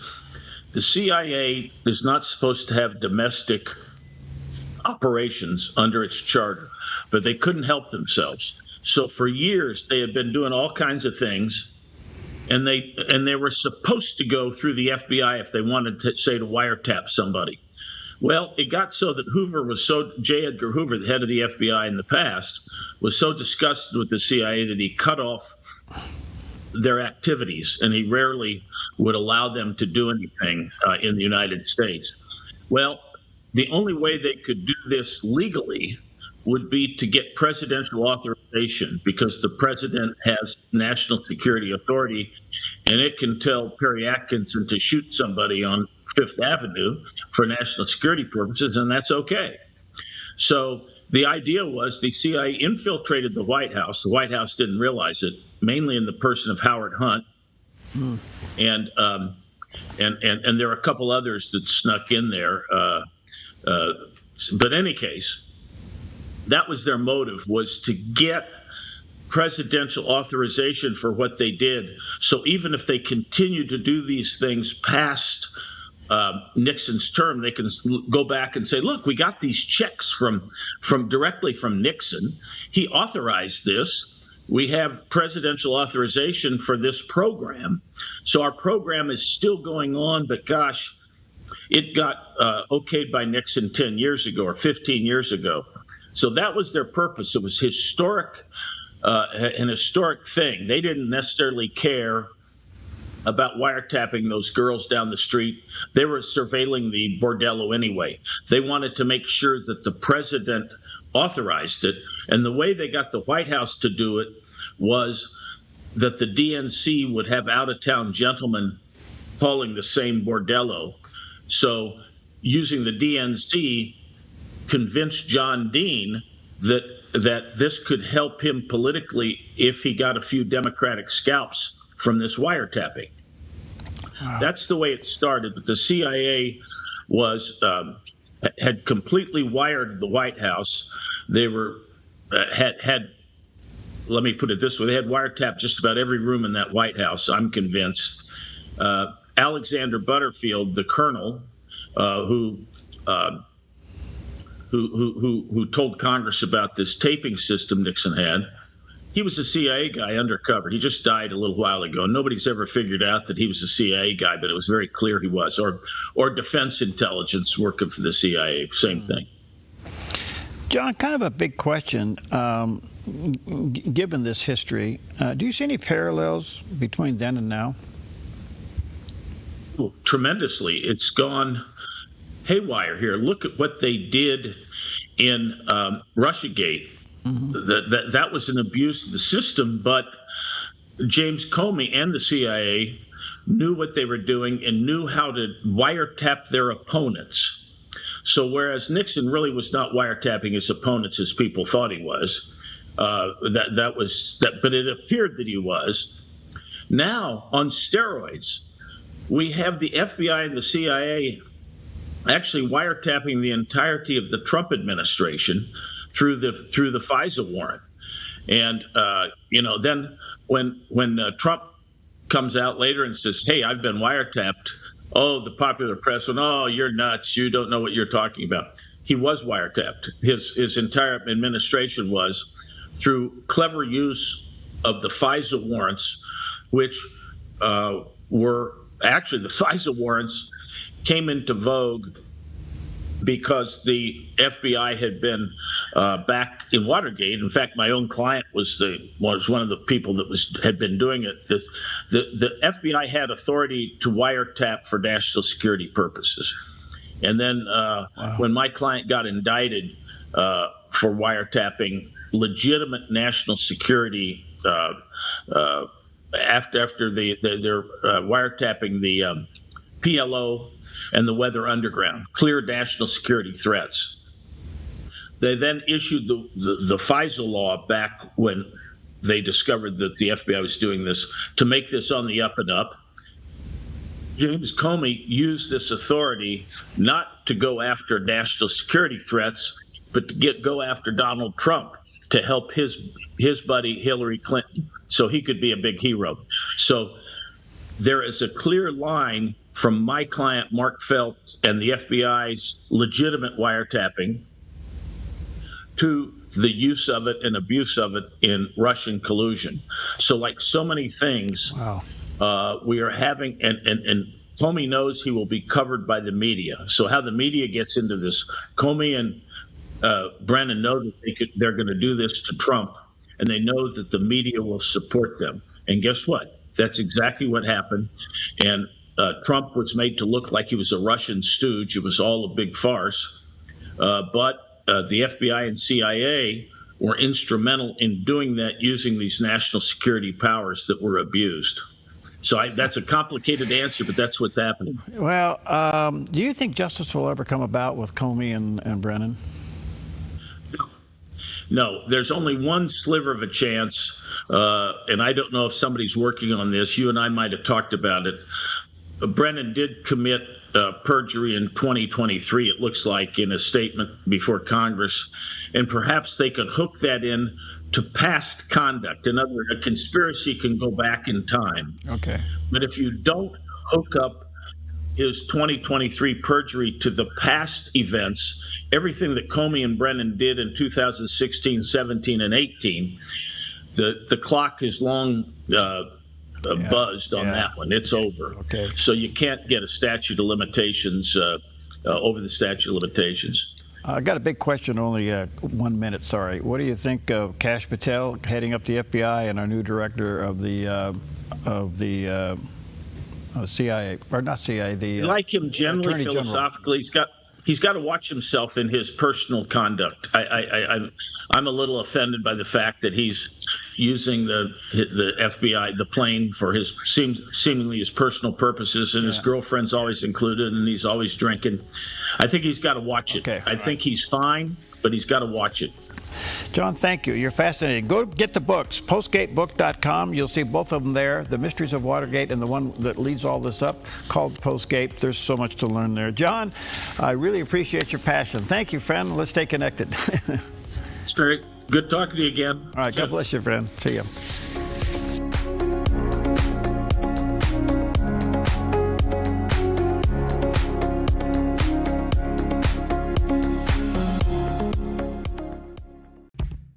Your property demands equipment with more reliability, durability, and versatility built in. Kubota equipment is ready to get the job done right.